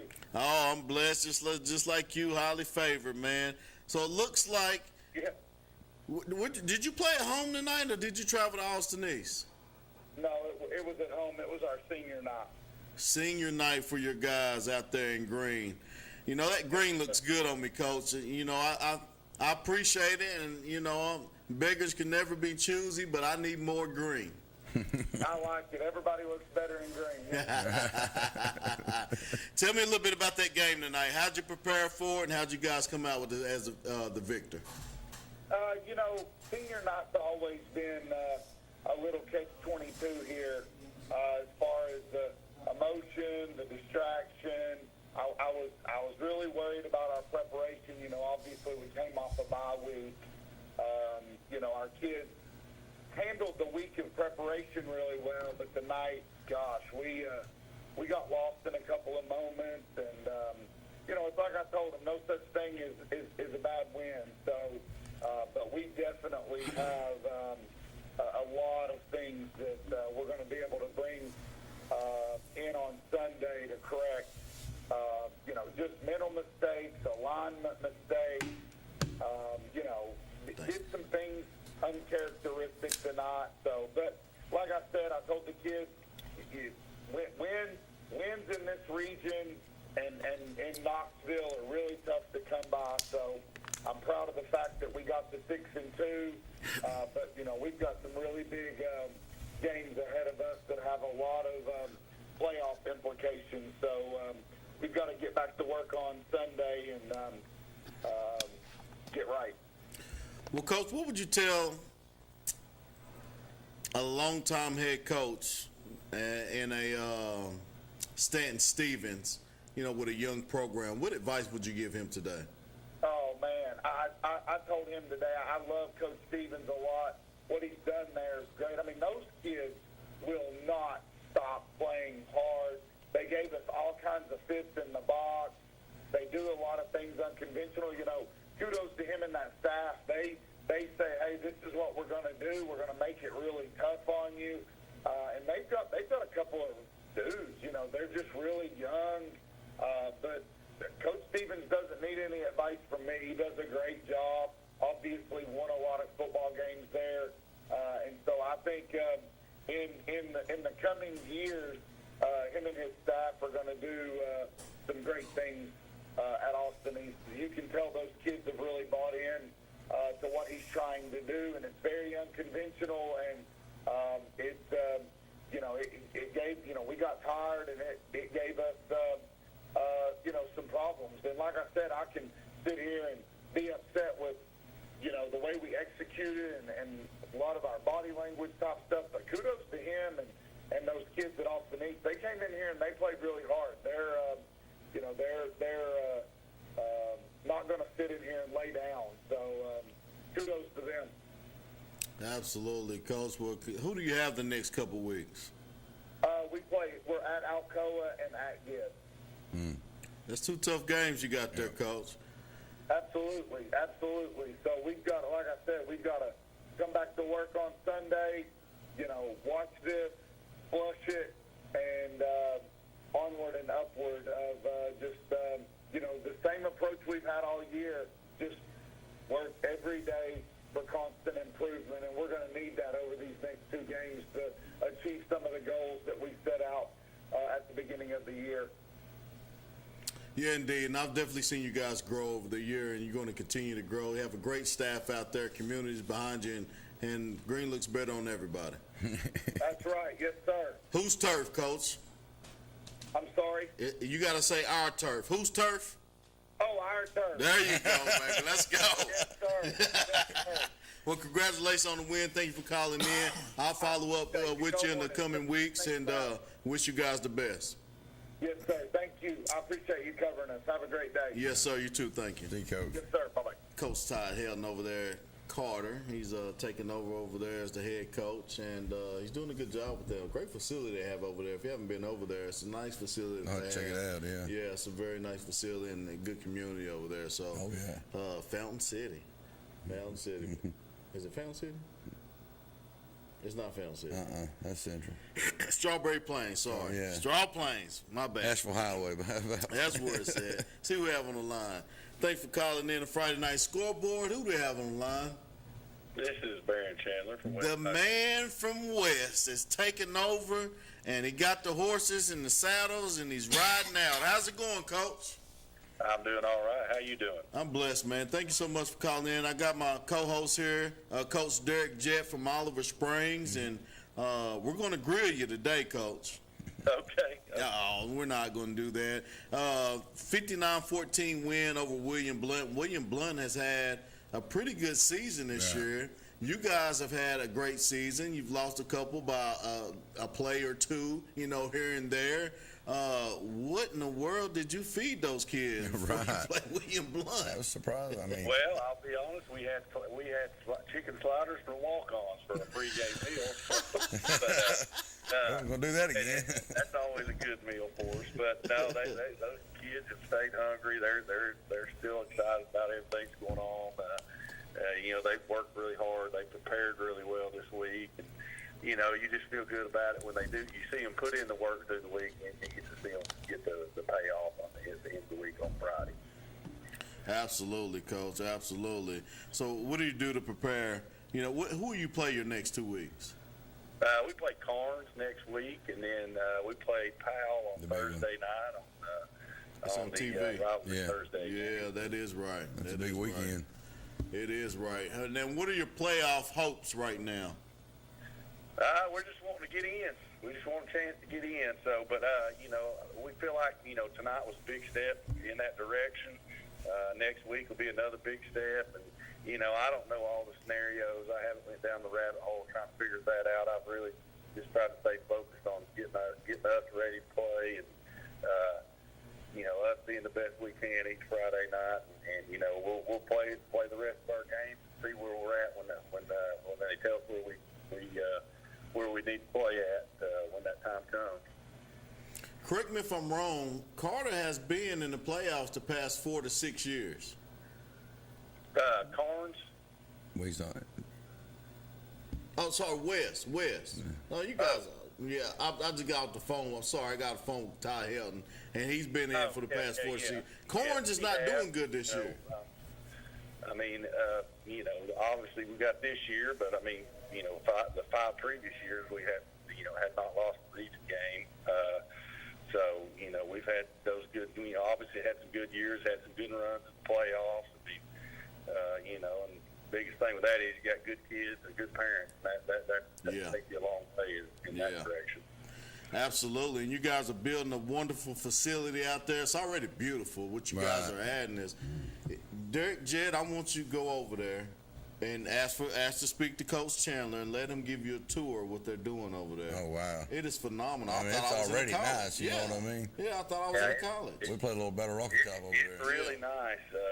We actually got back into the weight room this week after coming off of fall break. We had to have some coaches and some players go up there on fall break and move some racks back up into the new weight room. And, we're still getting cozied into it, but it's starting to feel a lot more like home and feel a little bit more normal having it right there next to the locker room. And obviously that film room, team room is a phenomenal space that the kids really enjoy. And heck, why wouldn't you? It's unbelievable.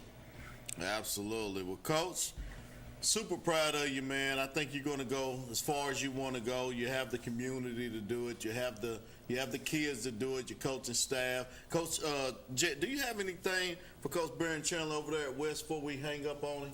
I'm going to take you up on that visit. Yeah, you should. Sure. Come see us. You should. Yeah, I want to see that. Be there. You should. Definitely should. Well, Coach, again, congratulations. Good luck on your next couple of weeks. Can't believe we're almost out of the regular season. That's crazy. It goes by fast. Absolutely. But, I'll be following up with you and keeping up with you and the guys. So tell the coaches and the players congratulations. All gas, no brakes. Keep pushing forward. That's right. I appreciate you. Thank you. Good luck, Coach. All right. Got another call here. Let's see who's on the line. Thank you for calling in the Friday Night Scoreboard. Who do I have on the line, caller? What's up? It's Coach Price, Grace Christian Academy. Hey, you said it with a smile. Yeah, I like it every time he calls. Boy, it just cheers me up. I went and talked to Coach before the game, and I was giving him a hard time, but I told him those guys, whoever those coaches are over there at Grace, they know how to keep their cool and win ball games. Right. That gum, and I got him on the line. Coach, how you doing, man? Doing good, man. Always, anytime you get a win and take a little time, just sit back and enjoy it. So that's kind of what you do on Friday night. Yeah, absolutely, Coach. You guys came out, looked good. Looked like CAK shot themselves in the foot a couple times in the first half, a couple interceptions. You guys capitalized on one of them, 14-0 going into the half. But it looks like that you now, I talked to your players the other day. They said you don't get mad, but this score indicated that you yelled at them. Yeah, he got a little upset. Well, I think I thought CAK had a good game plan. You could tell they just wanted to play ball control in that first half. I think we only had 18 plays of offense in the first half, and we were able to score 2 drives, and we missed a fourth down there. We went for it, but our defense, bent a little bit, but overall, obviously keep them out of the end zone that first half was big. Absolutely, Coach. And you have some amazing student athletes out there. I mean, you guys are amazing coaches, but you put it together. I want to talk about Will Paisley. That kid is big, he's strong, and buddy, he makes a big difference up there on that D-line. Yeah, Will he's such an explosive athlete. I mean, he's 6'3", about 330 or something, but he can run. He wasn't, he was in middle school or early middle school. I think he played receiver. He just naturally, I mean, he can, to be so big, he's a very good athlete, and I think he just so explosive off the ball. I had a big sack, I think, out in space tonight. It was an impressive play, but yeah, Will, he's a mismatch for a lot of offensive linemen, and he played it really well tonight. Rare commodity you got out there with that guy, Coach, but you have a lot of great kids. I can sit there and just start plucking them and naming them off, but the 8th grade kid, correct me if I'm wrong, the kid you got from Grace Middle School that moved on up to play, he's an 8th grader, super talented. He played wide receiver. That game, you guys was over at the Smoky Bears, and he got in the end zone once or twice. Is that right? He has not scored yet. He did in a JV game on Monday. We, our had some 8th graders move up, which is, unique at Grace. You obviously can't do that every school, but, his name's Braylon Mathis. Yes. Yeah, I think he's just an exceptional talent. He's a great kid. He's just such a high ceiling for him. And, he's come in, the middle school runs our offense, so it wasn't, he could kind of just step in and pretty much know everything. Not everything. He's still learning a few things, but he's going to be one, obviously, getting to play as 8th grade, you can watch him for 5 years, but he's going to be he's a special kid. We're excited about what he can do in the future, but also what he can do right now to help us as we finish up the season. That's phenomenal. You guys can do that. Last year you did it with J.V. Stinson. Now you're doing it with this young man. I was about to ask you what his stat line was. Oh, the 33. J.V. Stinson. Yeah, J.V. Stinson. I know he had a touchdown before the first half. What was J.V.'s stat line, Coach? Let me check here. He had 16 carries for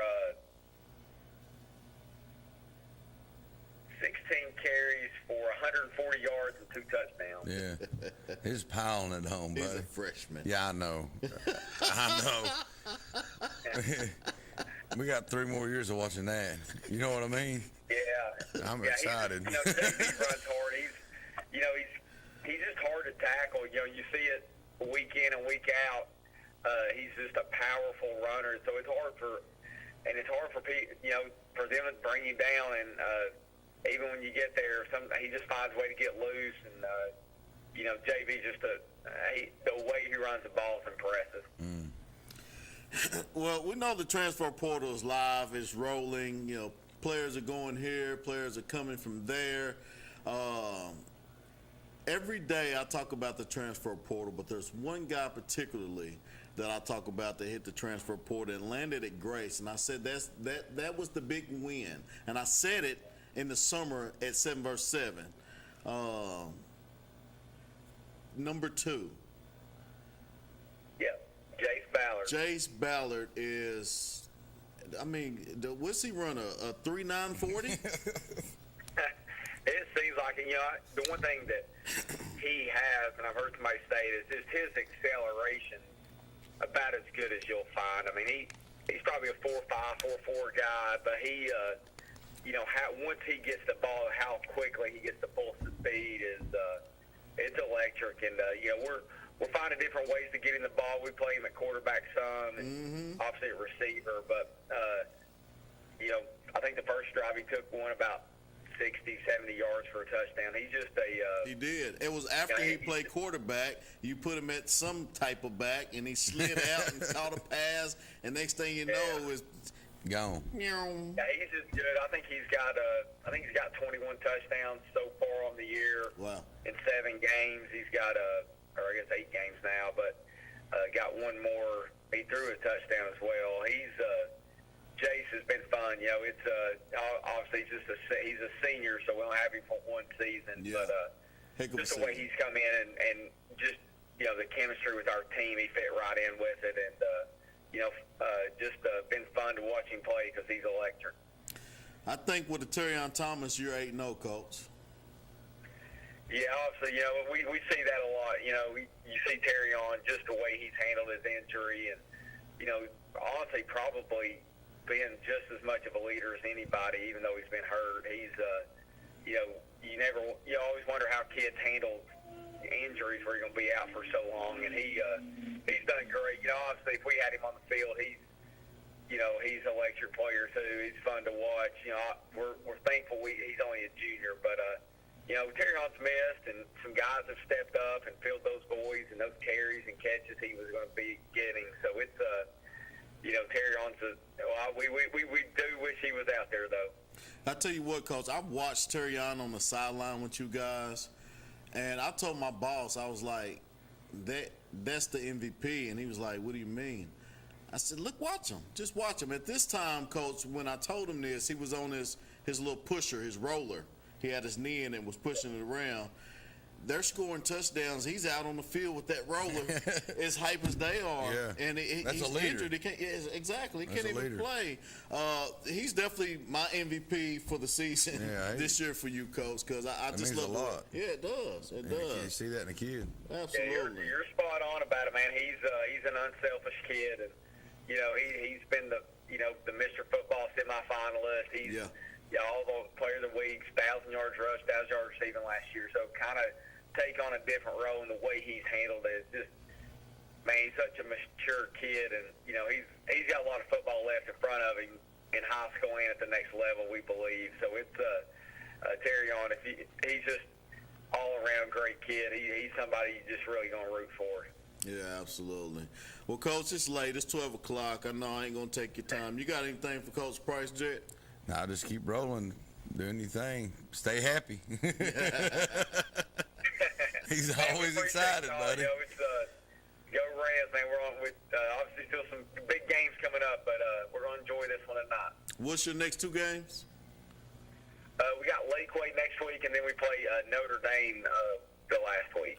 Any of those games at home? The next 2 are, yeah. Oh, so you got home games. Wow. Yeah, next 2 are at home, so that's nice. Let's go, Rams. That's an exciting atmosphere. Yeah, they got them. My boy went over and got in that student section, man. They caught fire over there. Yeah. So that's another facility I invite you to go out Yeah, there. it's very nice. Well, I haven't been in the back end, but Grace has a No, we've done a good job over there, man. It's an electric atmosphere. It's, you know, the fans are right there on the field. It's we packed the place out, so it's a good experience to watch high school football. Yeah, absolutely. Well, Coach, good luck. I'm rooting for you all the way through, man. I hope to talk to you next week on another victory. Yes, sir, man. I appreciate it. Go Rams. Go Rams. That's awesome. Coach Justin Price over there, the Price Twins, taking over their program at Grayson is they're talked about. Yeah. They are talked They're about. doing it. You know what was talked about on this show? You may have seen it or may not. I mentioned Ricky. I said, I can imagine if Ricky was at a place like Catholic. Yeah, I did. I seen that. With a nutrition program. With a coach that with one push of a button can send his highlights off to 500 colleges.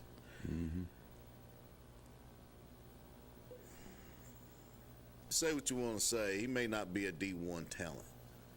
He may not be a power forward talent. I'm not going to say D1, maybe power forward. But one thing I know about Ricky Jett is every level that he's been put up against, he has showed that he's just as good as anybody on the gridiron. Right. And you always called it. You always called it the best. He might not have the best practice. He might not have the best thing. But when it comes down to game time, he's ready. He has a natural instinct to win. Yeah, he does. And he's going to do whatever it takes for his team to win. And it cuts him in two to lose. Man, it does. So, man, but he humbles himself pretty quick. Gets it, you know. I've seen a lot. Yeah, he is my son, but I've seen a lot in him this year that, I mean, he's grown up.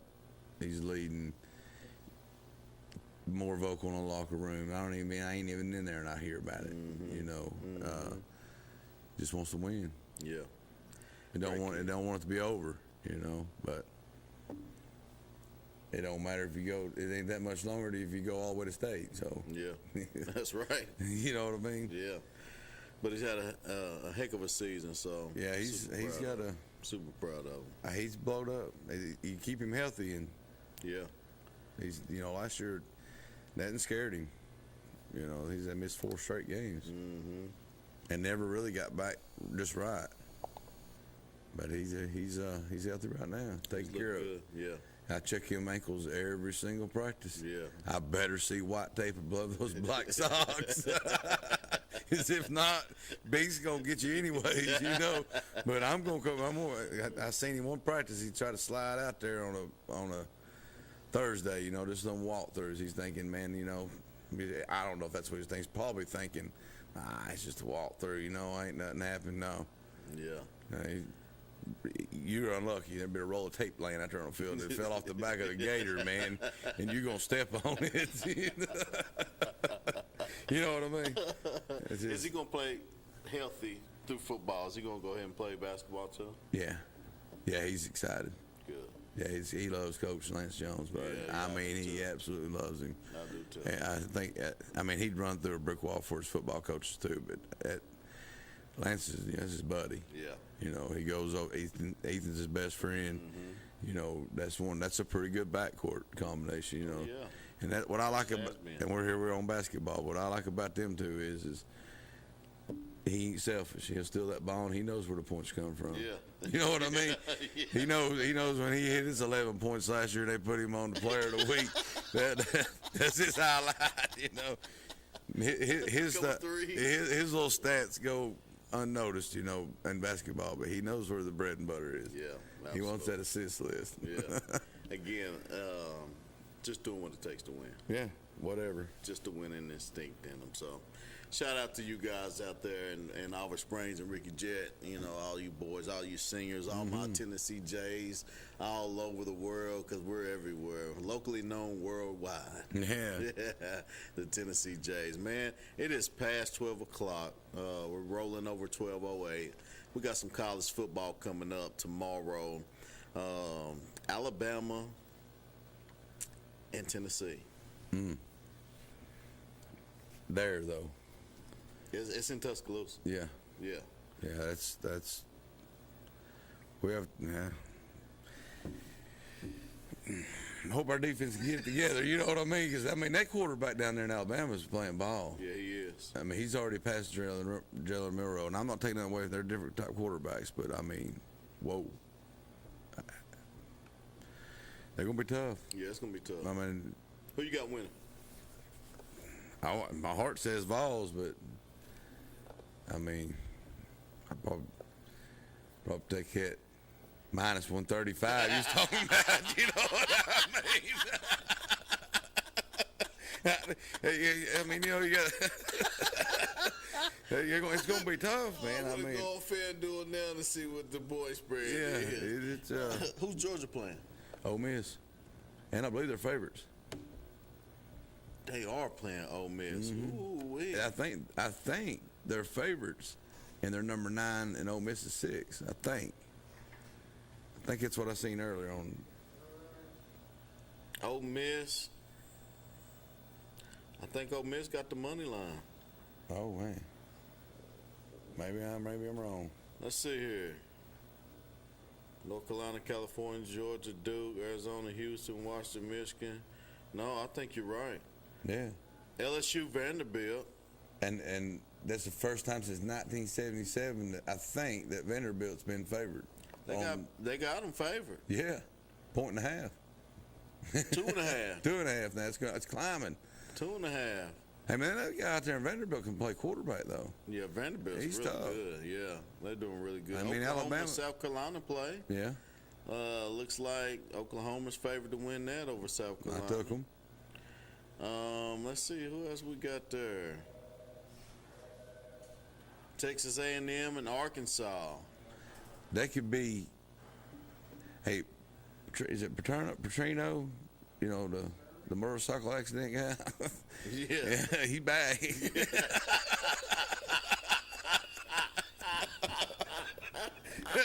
ain't got no neck brace this time, but he's good.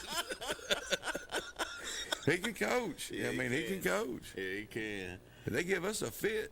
It can go either way there. But it's like 7.5 point spread. And of course Texas A&M is projected to win. Ole Miss and Georgia. You got Georgia projected to win 6.5. How about Indiana versus Michigan State? Putting a stamp on their coach, 8 years. They done re-signed him. If I read that right. I mean, they're ranked number 3. Yeah. And they got them beat Michigan State by 27.5 points. I think when Penn State called, he hung up the phone.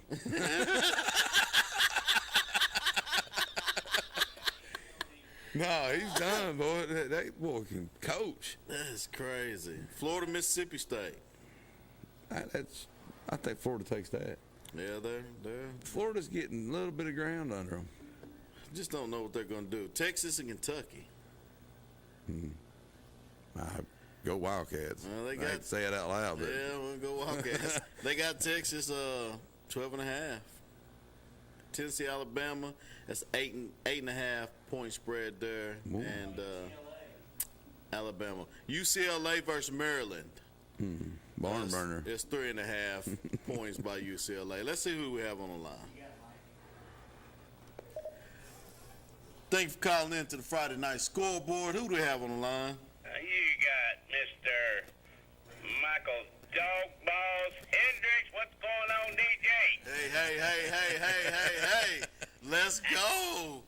Go Dragons. Go Dragons. I want to give a shout out to the Clinton Dragons tonight there. Kind of really unexpected victory there, but nonetheless, I mean, they played well tonight.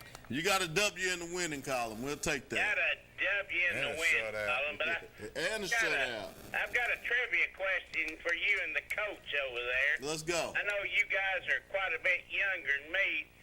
Do you remember the last time the Tennessee Volunteers beat Alabama in Tuscaloosa? Yeah, it's been like 3 years ago. Oh, God. I thought you'd be closer than that, DJ.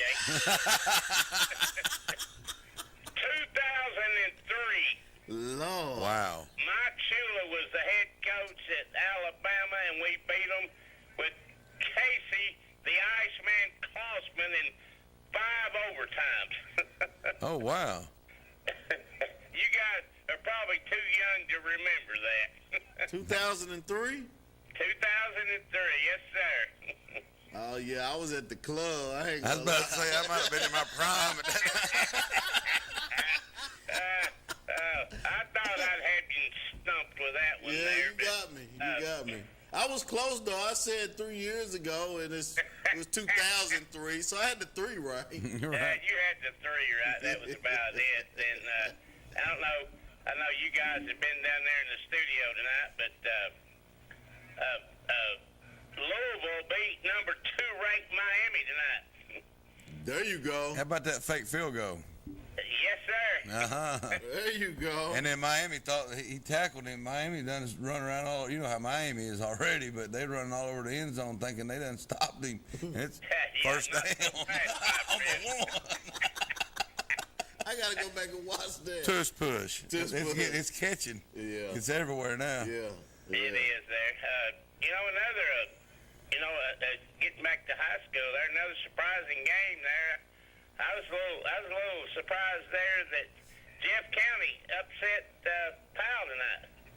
Yeah, you know what? I was gonna call Coach Matt Lowe and talk about it, but I'm pretty sure he would have used curse words, so I didn't call him tonight.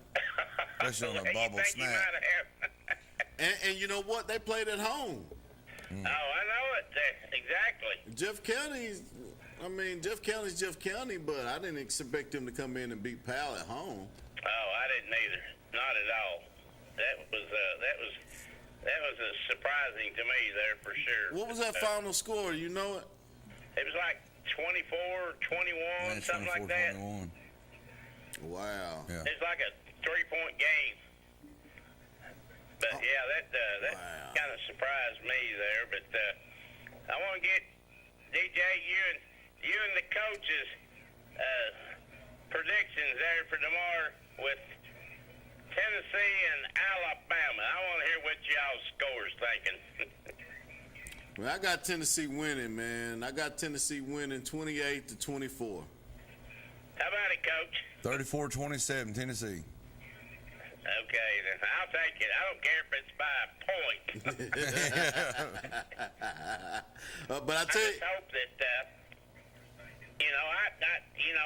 I have nothing against our head coach over there.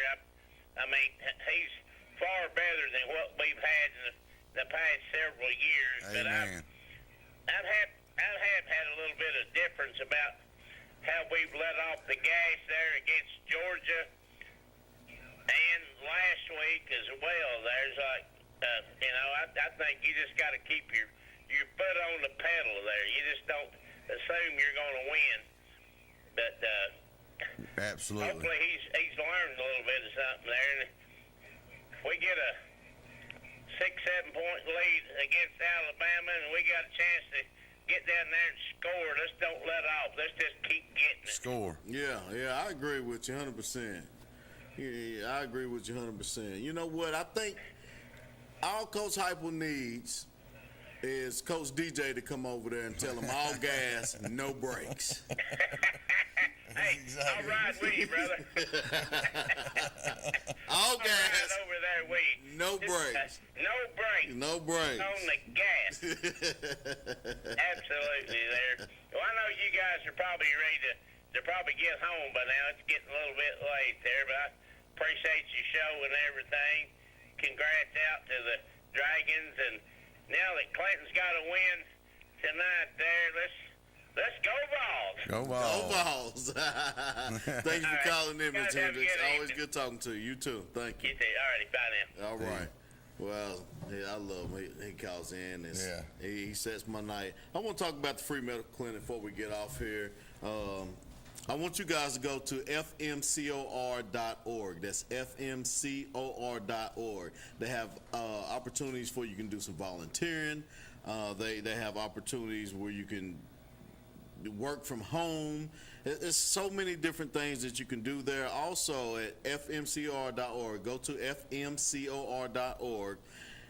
Every $1 you give turns into $10 worth of care. $1 turns into 10. I think Tupac says trying to make $1 out of 15 cents. They're doing it. Yeah. They're making $1 out of 15 cents. Matter of fact, they're making $1 $10. And that's like a bet on FanDuel, right? So, and it's giving back to our local communities, Rome, Anderson, Morgan County. Guys, make sure fmcor.org. Make sure you reach out to the free medical clinic. If you have health insurance and you don't need them for health reasons, they have volunteer opportunities. They're helping us stay healthy so we can be wealthy as communities, right? Make sure you reach out, fmcor.org. That's the free medical clinic. And again, if you're uninsured, underinsured, no insurance, there won't be a bill. They'll make sure to take care of you. Over 15,000 appointments, $9 million worth of value. That was just last year. Let's make sure they can continue that trend to help our communities. And the mental health. That's huge. Mental health. That's huge. And opioid crisis. Yes. That's huge. That can help your family. Yeah, absolutely. fmcor.org. Help you and help your family, just like the man, the myth, the legend. Jet is back.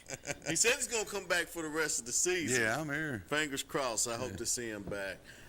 Coach Jermaine Blair was going to come, but he went over to Pigeon Forge this evening. So can you imagine, Blair, you and me all on the set? Yeah. They in for one.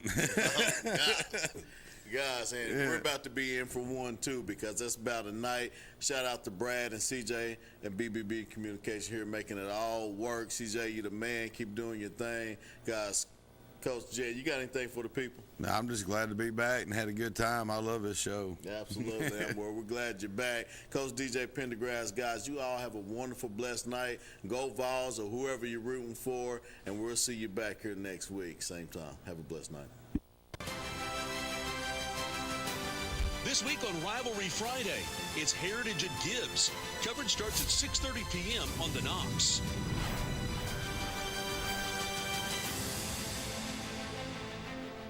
I wanted to continue my education after high school, but my family and I didn't think we could afford it.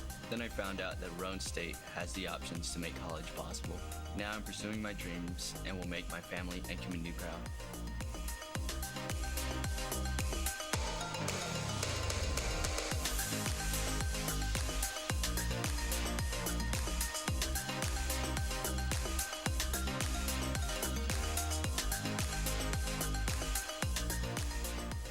Bring the whole family together at the free medical clinic holiday ice rink at Roane State Community College Harriman campus all of November.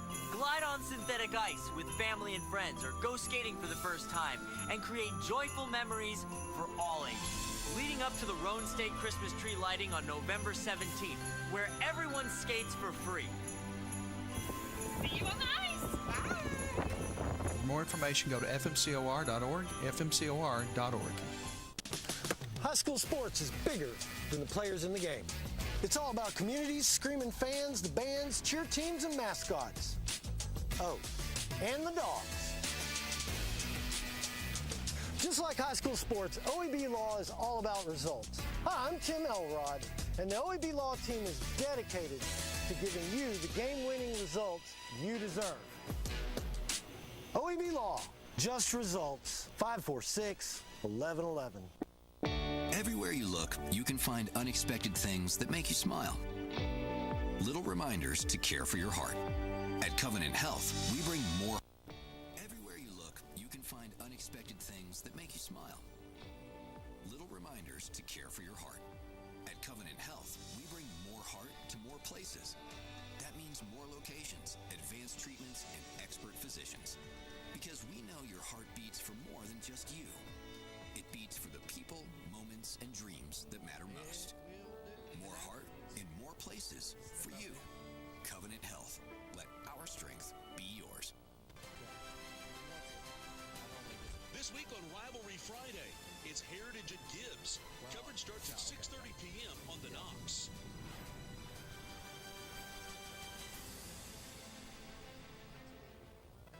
East Tennessee, ready to save big? It's all at Hammer's Dry Goods. For over 70 years, we've been your hometown store for famous brand men's and ladies' clothing at rock-bottom prices. Need rugged workwear? Sharp casual looks? Ladies' game day gear? We've got it all, and it's priced to move. And when you shop Hammer's, you keep your money local, supporting our schools, our students, and our community. Hammer's Dry Goods. Tradition, value, hometown pride, and savings you can feel. Get to Hammer's today. High school sports is bigger. Of the high school football season, Mark Packer along with Aaron Harvey. Hard to believe we have made it this far this quickly, but here we are. And what a game we have got tonight on OEB Rivalry Friday, brought to you by Carson Newman. It's Grace and CAK. Both teams come in at 5-2 on the season, 3-1 in region play. And Aaron Harvey, this is one of those games that we've looked forward to for a while. It is because, well, first off, this one, once we got to it, we realized, hey, this is probably for number 2 in the region. So it's a big deal for that reason. But also, this is a big rivalry game. Grace Christian's not had a football program for a heck of a long time. And CAK is actually the team that they have played more than any other team since they've been a football program. So it's a great rivalry game between the two teams. Well, and we've seen Grace this year. I was laughing to Nick Craney, defensive coordinator for Grace, and I said, you've made it must-see TV because the opponents are averaging 35.5 points against you guys when you're on TV. And he said, thanks for nothing. Right. That's kind of a bad, you wouldn't think that it would be that way, but yeah, you know, but wow. Yeah. I know Grace is hoping. Wow. I know Grace is hoping that CAK doesn't put up 35 tonight. Well, CAK will have the starting quarterback back tonight. He broke a bone in his hand about a month ago in a game against Heritage. He is back tonight. I just found that out just a few minutes ago, and that'll give CAK a nice shot in the arm. It will. They've been running the program so far with their backup quarterback and Sawyer Anderson. Normally, he lines up at a halfback position, so that'll allow him to move back into that position. So Moffitt can take back over at quarterback. Well, I'll say this. We continue to have great games. A week ago on Friday night, we had Grace and Sevier County in a 33-31 barn burner of a game that was just an incredible game to watch on TV. The same could be said for last night. Oh, man, what a game. As Central got the win over Halls 38-35. Let's check in with Austin Price and Eric Kane for a recap of last night's Rivalry Thursday thriller. Thanks, Mark. Here on Rivalry Thursday, a back-and-forth barn burner between Central and Halls. The Battle of Black Oak Ridge goes to the Bobcats. Let's take a look at the action late first half. Caden Long going to find 6, and that puts Central up 24-21. Yeah, phenomenal game for him. Right here in the second half, Tamari Lefko, the answers right back. His third rushing touchdown to put Halls back in front. You look at Central, they made plays all night long. Caden Long right here, this gives Central the lead early in the fourth quarter. Halls again answers right back. This is Daniel getting it in to the line. The gain for the touchdown. Ball comes loose, but he crossed the plane there. Halls retakes the lead in the play of the game. Yep, 4th and 17, throws it up top, and he finds his man, that being Naj Taylor, takes the hit, powers into the checkerboards, and Central gets the win. What a fantastic back-and-forth tilt, as Central now has the, not a lock, but the inside track to be the 2 seed in this region. Yep, rivalry game that's named. They played for a trophy. The game was fantastic. What a night here in Halls. Mark, back to you over there at CAK. Yeah, what a game that was last night. Incredible matchup as Central got the win and essentially got a home playoff game. And we'll see what happens. Rivalry Thursday and Rivalry Friday brought to you by Ted Russell Ford, the official auto partner of the rivalry. And 2 TRF locations in Knoxville, 1 Ted Russell Lincoln to serve you and your family. So, and here's the thing. We've had 2 great games in a row, back-to-back. The last Friday game with Grace and Sevier County, and then last night. I mean, can tonight be that good? I guess it can be.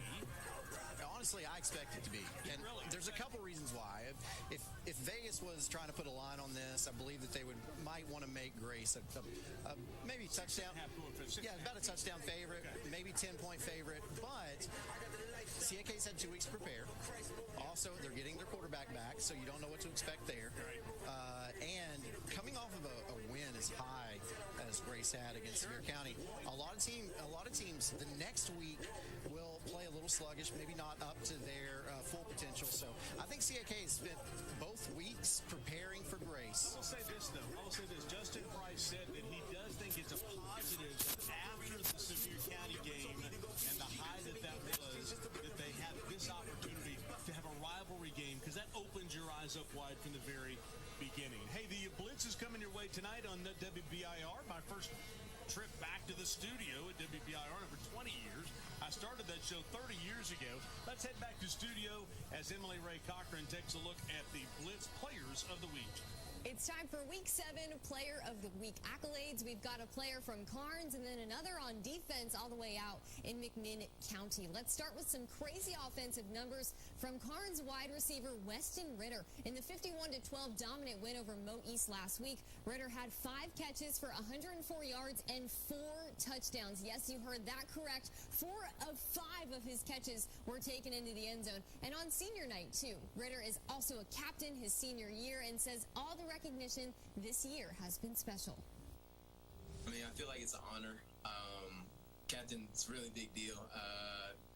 It's really representing Carnes, not just the community, but the school as a whole. I'm just blessed. I had a lot of people coming up to me from the team just saying, here, I'm voting for you, I'm voting for you. And a lot of people in the school as well, they were just sitting there like, hey, I'm sitting on here just voting. I was like, I appreciate it. I really do. Over on defense, this week's honors goes to McMinn Central's Bradley Mayfield. The defensive end had a big game in the Chargers' win 33-0 over Sequoia, totaling 6 tackles, 3 sacks, and 1 interception. The Chargers are on a roll as of late, winning 3 of their last 4 games. But Mayfield said he's not focused on the past, only on who they're playing each week. I play the same no matter what. Like, I give my 100% every game, but just because it's the end of the year, I have to lock in more. I don't worry about the past games. I worry about what's ahead of me, and we all get ready for the next game. Carnes is on a bye this week, but the Beavers play West in 2 weeks, while McMinn Central has Telco Plains slated on their schedule for this Friday. I'll send things back to you. Emily Ray, thank you. And once again, we'll look forward to tonight. Here are some of the games that we'll have for you this evening as Elijah Nixon and I'll get you taken care of tonight. The girls are in Tuscaloosa, getting ready for Tennessee and Alabama. Oakdale and Greenback, the 10 tailgate game of the week. Grace and CAK, obviously our game here. Alcoa at Heritage. Good luck to Joe Ossavet. Jefferson County and Powell, as the Panthers are still undefeated. And a key game in Region 2-5A, which is where we were last night. Powell's kind of got that thing wrapped up. But West and William Blunt, if West is going to make the playoffs, they have to beat the Governors tonight. So we'll keep our eye on that one, West and William Blunt, coming up tonight. All those scores and highlights tonight on the 10 Sports Blitz. Any of the games that Aaron Harvey that aren't on that list that you say they're games to keep an eye on? Well, I don't know. I know Wartburg and Coalfield are playing tonight. That's a really big rivalry game, but Coalfield should win by as many ever as they want to. Unfortunately for them, that game's actually named the Hoot Bowl, and it's after we talked about earlier. Jim Hoot Gibson. First and last. First place he coached was Coalfield. The last place he coached was Wartburg. And so that's named after him. And now his grandson is the head coach at Wartburg. So that's an interesting game tonight. That's good. All right, we'll keep you updated on all those throughout the game tonight. And then once again on the 10 Sports Blitz. Let's take a break. We'll visit Justin Price. We'll check in with Sophie Starkey. Coming up next as we inch our way towards OEB Rivalry Friday, brought to you by Carson Newman. You are watching the Hearthside Bank pregame show.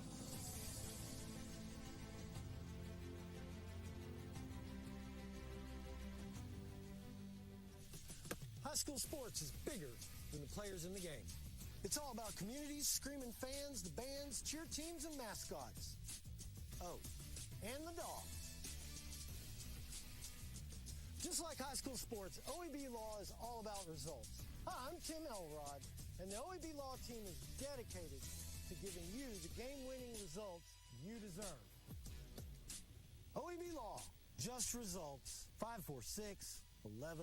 Hey, East Tennessee, ready to save big? It's all at Hammer's Dry Goods. For over 70 years, we've been your hometown store for famous brand men's and ladies' clothing at rock-bottom prices. Need rugged workwear? Sharp casual looks? Ladies' game day gear? We've got it all, and it's priced to move. And when you shop Hammer's, you keep your money local, supporting our schools, our students, and our community. Hammer's Dry Goods. Tradition, value, hometown pride, and savings you can feel. Get to Hammer's today.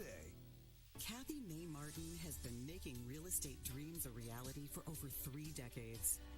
Buying or selling real estate is one of the most important decisions you'll ever make. Choosing the right realtor is next. Thinking of buying or selling? Call Kathy May Martin at Coldwell Banker Jim Henry & Associates for all your real estate needs. Rest assured, with Kathy's knowledge and experience, you will be on the winning team. The Free Medical Clinic offers primary care at no cost to the working poor. Every day, thousands of families live in fear, afraid to get sick or injured because they have no insurance and low income. But FMC removes that fear. We help people get back to work, back to school, and back on their feet, keeping our families healthy and our economy moving forward, especially for our rural and minority neighbors. With a full suite of services, top-tier medical professionals, FMC is redefining what healthcare looks like for the underserved. For more information, go to fmcor.org. Hey, welcome back to the Hearthside Bank pregame show as we work our way towards kickoff between Grace and CAK at the top of the hour. A great facility done by Baseline Sports Construction, and Will Ferguson and his group did an incredible job on this field. 2 5-2 teams tonight, 2 teams 3-1 in region play, and you talk about the playoffs starting in a few weeks. You know, the playoffs kind of start for all intents and purposes tonight for both of these teams. Yeah, so we talk about how confusing the new format could be for the public school division, Division 1, but for Division 2, if you're not used to it, it's nuts because they've got basically 3 regions. You've got East, West, and Middle, obviously, for the 3 grand divisions. And so the number 2 team is matched up with the number 2 team, or for like the number 4 team from another region across the state, and it's crazy. Anyway, the moral to the story is you want to finish as high in the region as possible. 1 or 2. If you're 1 or 2 in your region, you know you're going to have a first-round playoff game at home, which is huge, and that is the key. All right, hey, let's head down. Sophie Starkey had a chance to sit down and visit with the head football coach of Grace Christian. That is Justin Price. Coach, one of the best games of the season last week, taking down the defending state champs. Has the environment changed at all around Grace? Well, you know, I think in a moment like that, when you win a game like that, you do want to give our players, our community, a chance to enjoy it. But at the same time, when you come to work on Monday, you got to flip the script in sports because, you know, you can learn from the previous game, but at the end of the day, you're not carrying too much over with you. So I feel like our kids are coming in confident, which I think they were confident going into that game, but it's just a big night for us last week. Speaking of confidence, Jace Ballard, all over the field, great game last week. What gives you confidence in him every time he has the ball? Well, he's just electric with it. You know, we feel like anytime he gets, he's got an opportunity to score, and you know, and so we want to use that to our advantage as much as we can. And obviously, teams are going to try to take him away, and we do have some other guys that can do it as well. So it's fun to watch these guys play. And Jace is he's a unselfish player, but at the same time, you know, when he gets the ball, it's fun to watch. Looking at tonight's game, big rivalry. Both teams are 5-2. What challenges is presented tonight? Well, obviously AK's well coached. You know, their style of offense can control the game if you don't try to get if you give them, you know, 3 or 4 yards at a time. So we got to try to get their offense off the field, get our offense back out there to score some points. And you know, defensively they're just sound. Their kids play hard. So it's also going to be an electric night here tonight. So it's going to be a fun experience. Thanks, Coach. Appreciate it. Yeah, and Justin Price obviously coming off the high of what they have done this year, especially on TV. Here they are 5-2 as OEB Rivalry Friday is brought to you by Carson Newman University. Lots going on over on Mossy Creek in Jefferson City, and our thanks to Carson Newman for jumping on board again this year. Justin, it's been must-see TV for Grace this year. They just scored again against Webb just about 5 minutes ago. And then the win against Sevier County, I mean, they have been must-see TV. It has been. And if you'd have told me or asked me who was going to win that game last week, I would have said Sevier County going away. 100%.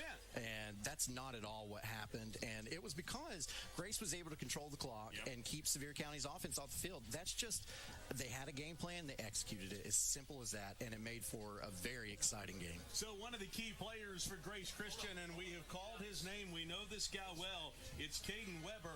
Austin Price had a chance to sit down and visit with the Grace Star. You're at Grace with Caden Weber. Caden, you're an offensive guy, you're a defensive guy. They kind of use you on the field at all times. You're playing nearly the whole game, special teams as well. What do you feel like you bring to the table? I just feel like my ability to play both sides, I feel like it plays into a big factor of our defense because I can be used on offense, and then on defense, I like to just go up and tackle people and make a play. I feel like you made such an impact on defense this year, just watching your games a lot. I feel like you're in double-digit tackles a bunch, and Jackson Coffey. What do you feel like allowed you to have success defensively? I think Coach Greeny's play calling he's sending me off the edge a lot, and I feel like that's made me be able to be in the spot to make plays and get tackles for loss. Do you like that, being able to come off the edge? Yeah, it's just like a receiver coming off the route, and it's just I'm able to prey on the running back pretty much and go make the tackle.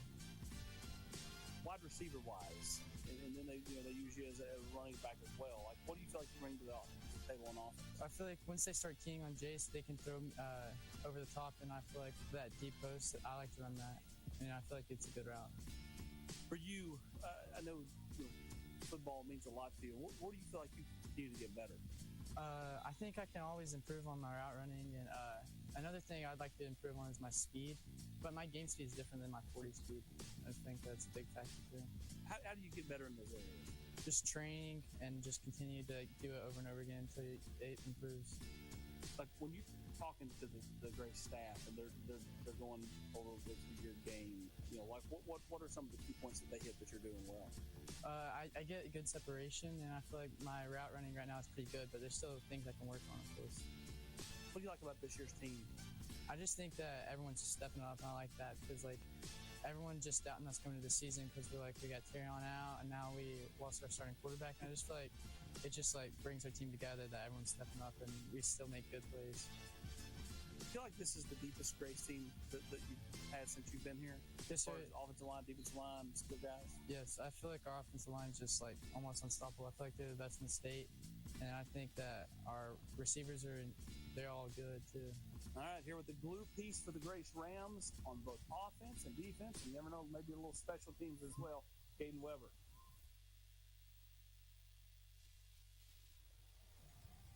Well, and one of the cool things here at CAK is this inflatable helmet that they've got.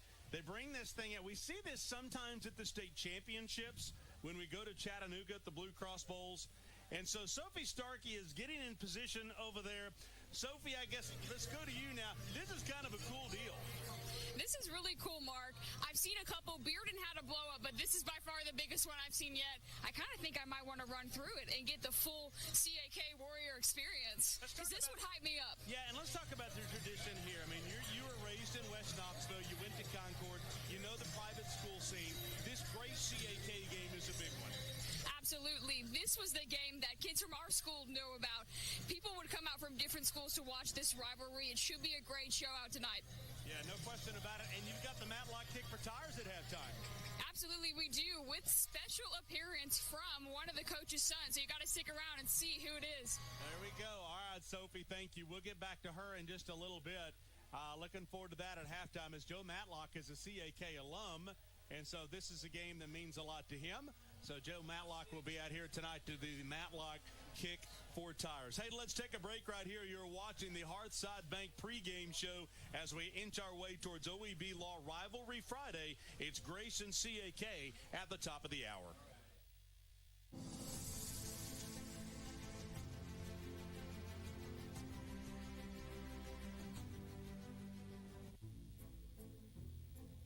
To pay for stuff, spending. I do not know. Big, candy. Spend me. Use me to buy stuff.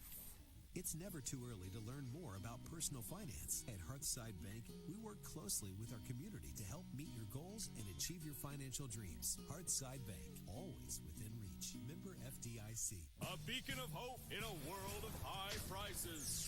Ted Russell Ford is East Tennessee's #1 volume Ford dealer. At the super dealer, you choose how to conquer the road. Gas, diesel, hybrid, or all electric.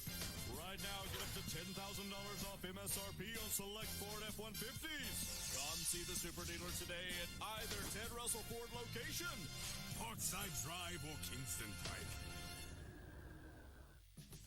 High school sports is bigger than the players in the game. It's all about communities, screaming fans, the bands, cheer teams, and mascots. Oh, and the dogs.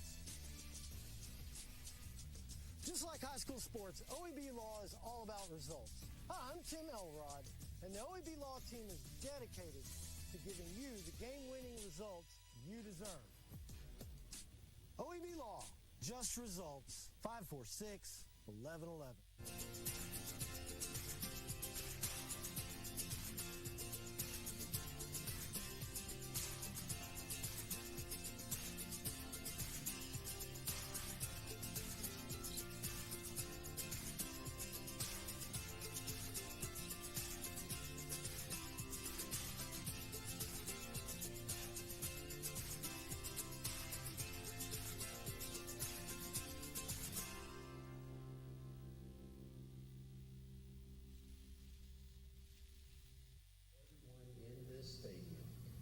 Christian community that is Grace Christian, as well as the great Christian community that is the Christian Academy in Knoxville, I pray that we honor you with our actions and sportsmanship tonight.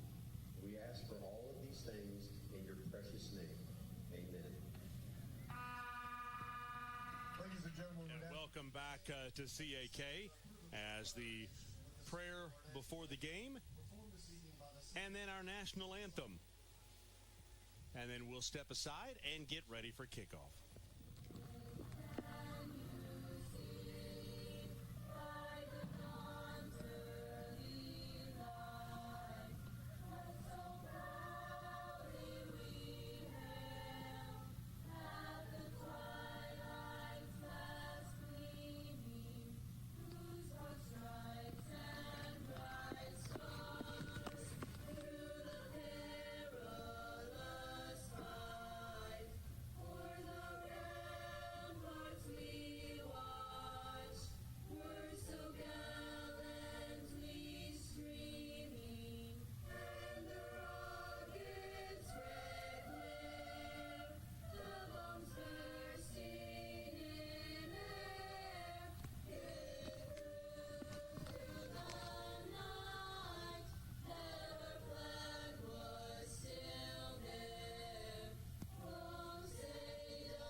Wonderful job by the kids here at CAK. Let's step aside. Just a few more things to take care of before we hit kickoff with Grace Christian 5-2, CAK 5-2 at the top of the hour.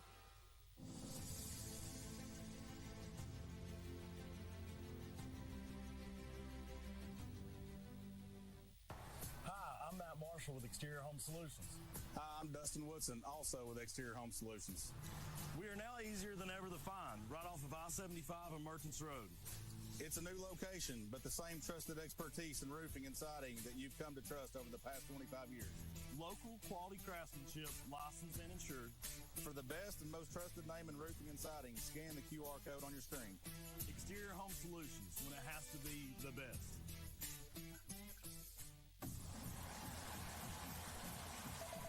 Yeah. Hi, honey. I know you're super busy right now, but I ordered some ribeyes and a few other things for curbside pickup at Food City. Can you grab it on your way home? Sure thing, hon. Gotta run. Wait, did you get some of those twice baked potatoes? Mm-hmm. Okay, love ya. Really gotta run. Got a lot going on? Let let the professional shoppers do the work for you. Just set a pickup time and your groceries will be ready. Try curbside pickup at Food City today. Oh, sorry. We need dog food, too.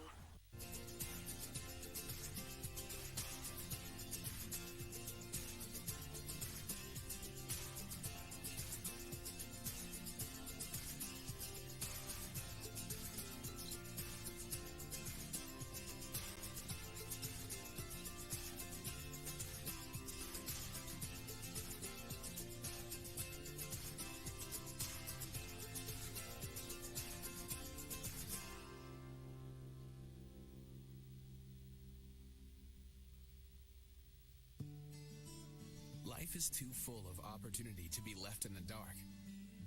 Your financial journey can be confusing.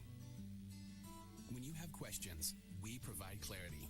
When there's a new opportunity, we're here to help kindle the flame. We root for your success and help you reach your potential. We're the bank that you can depend on for guidance, and we're always within reach.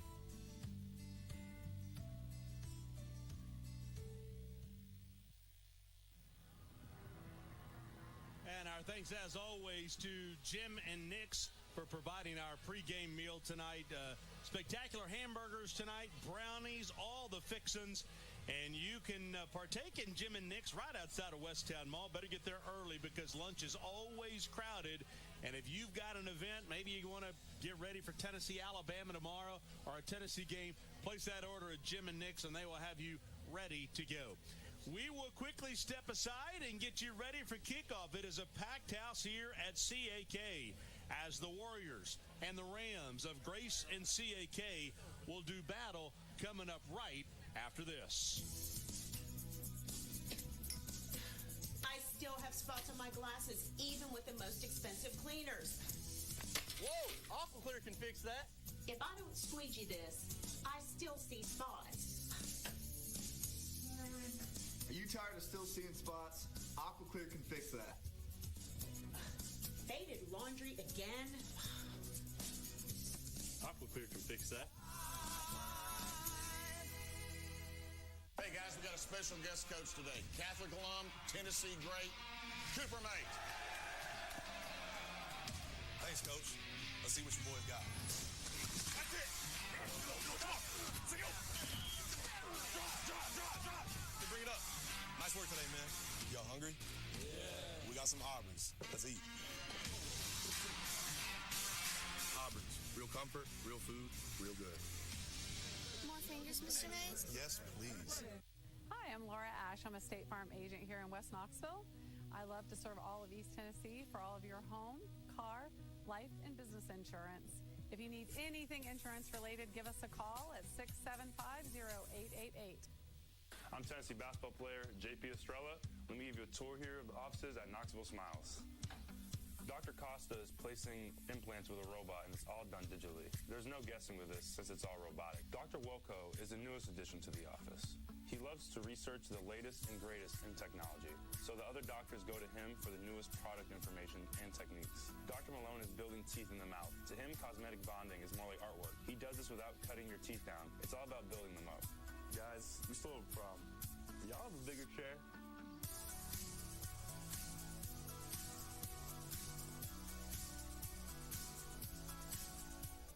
The following live sports broadcast is brought to you by Pac-Man HD Productions.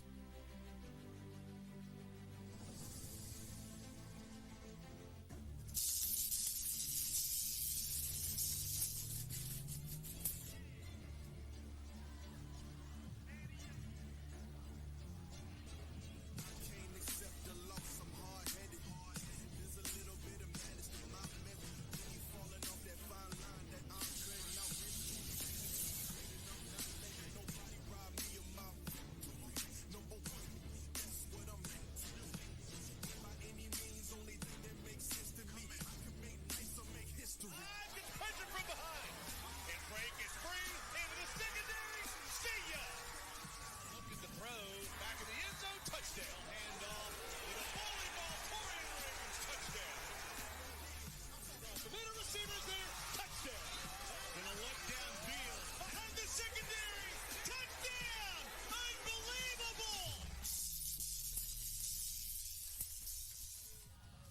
a spectacular night for football here at CAK. Picture-perfect skies, third weekend of October.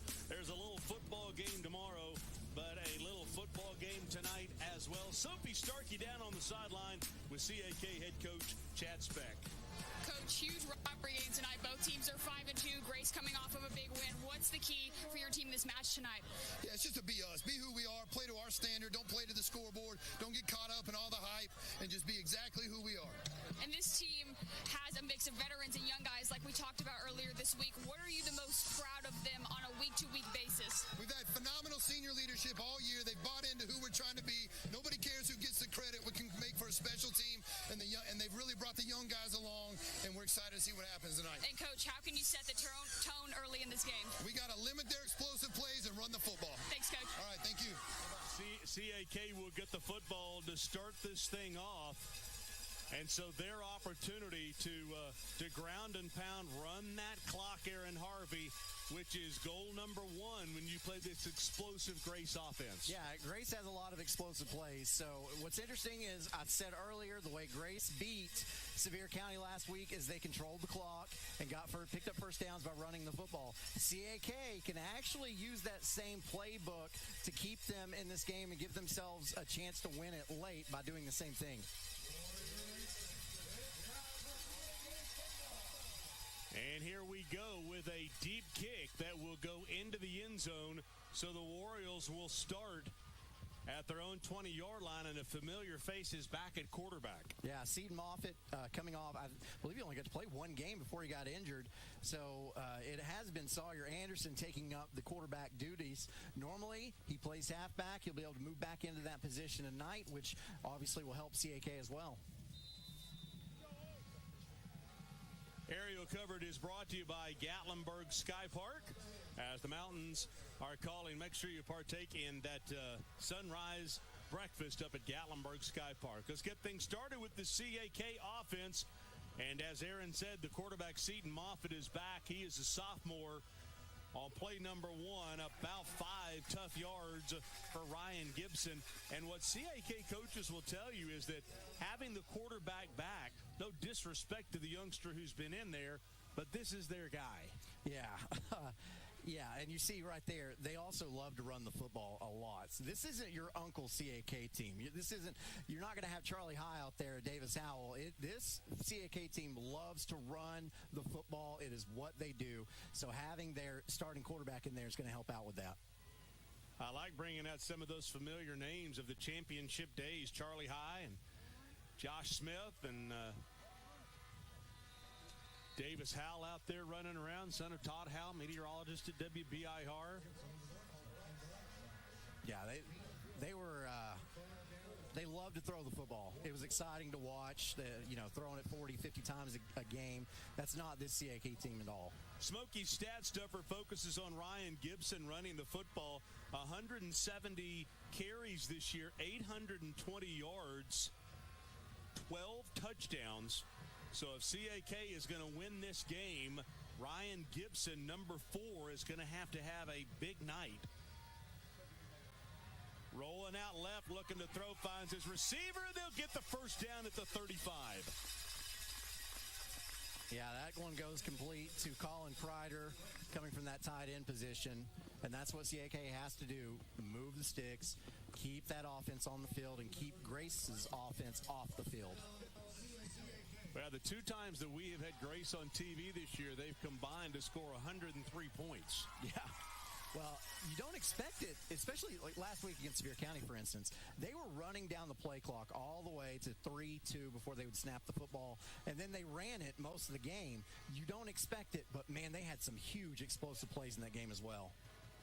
So first down and 10 at the 35 for CAK on an absolutely gorgeous night. They'll hand off inside to the big running back and a 3-yard carry. Yeah, Ryan Gibson had that 800 yards on the season. He's the workhorse. And you see the frame that he's got. He is a big, big man running that football. Hard guy to bring down. And this right here is exactly what CAK wants. See that little number that's moving on the bottom right portion of your screen? You see the guys standing around? That's what they want. Yep, exactly. This is what we saw Grace do against Sevier County last week as well. Inside handoff again, but there's the Grace defense for a gang tackle at the line of scrimmage, and easy on the extracurriculars. John Ward, our referee tonight, will be happy to throw a flag your direction. Yeah, Sean Dalton getting in there for Grace Christian, getting that tackle. Our officials tonight, John Ward is our referee, not that one. Isaac Mobley, Jordan Fout, Dale Bandy, Daryl Brown, Caleb Gramlich, August McGill, Mike Moore, and Bill Davis. And CB45 on the sideline making a cameo as he called the South Green Concord game this afternoon at 2:30. Oh. Looking to throw. A nice timing pattern behind the receiver, and there are no flags. Ooh. I'd like to see the replay on that, because looking at it live, it certainly seemed like there was a lot of contact there. And Coach Speck is saying the same thing. So a 4th down and 8 coming, as thanks to Colossal Productions, everybody in the stadium will see the replay tonight. Moffitt with the incomplete pass, and now a punting situation for the Warriors. High snap and a nice punt into the East Tennessee air, and Jace Ballard going to let this one go, and it will take a CAK bounce inside the 15 down to about the 10, and that's where the Warriors will down the football. So here comes the Grace offense. J.V. Stinson, the running back. Jace Ballard, we know all the guys for Grace. Yeah, Jace Ballard, you said that one of the Price twins pointed to him and said, hey, that's the best player on the field tonight, and he proved it. That's exactly what it was last weekend. And punt returner, that was a great punt.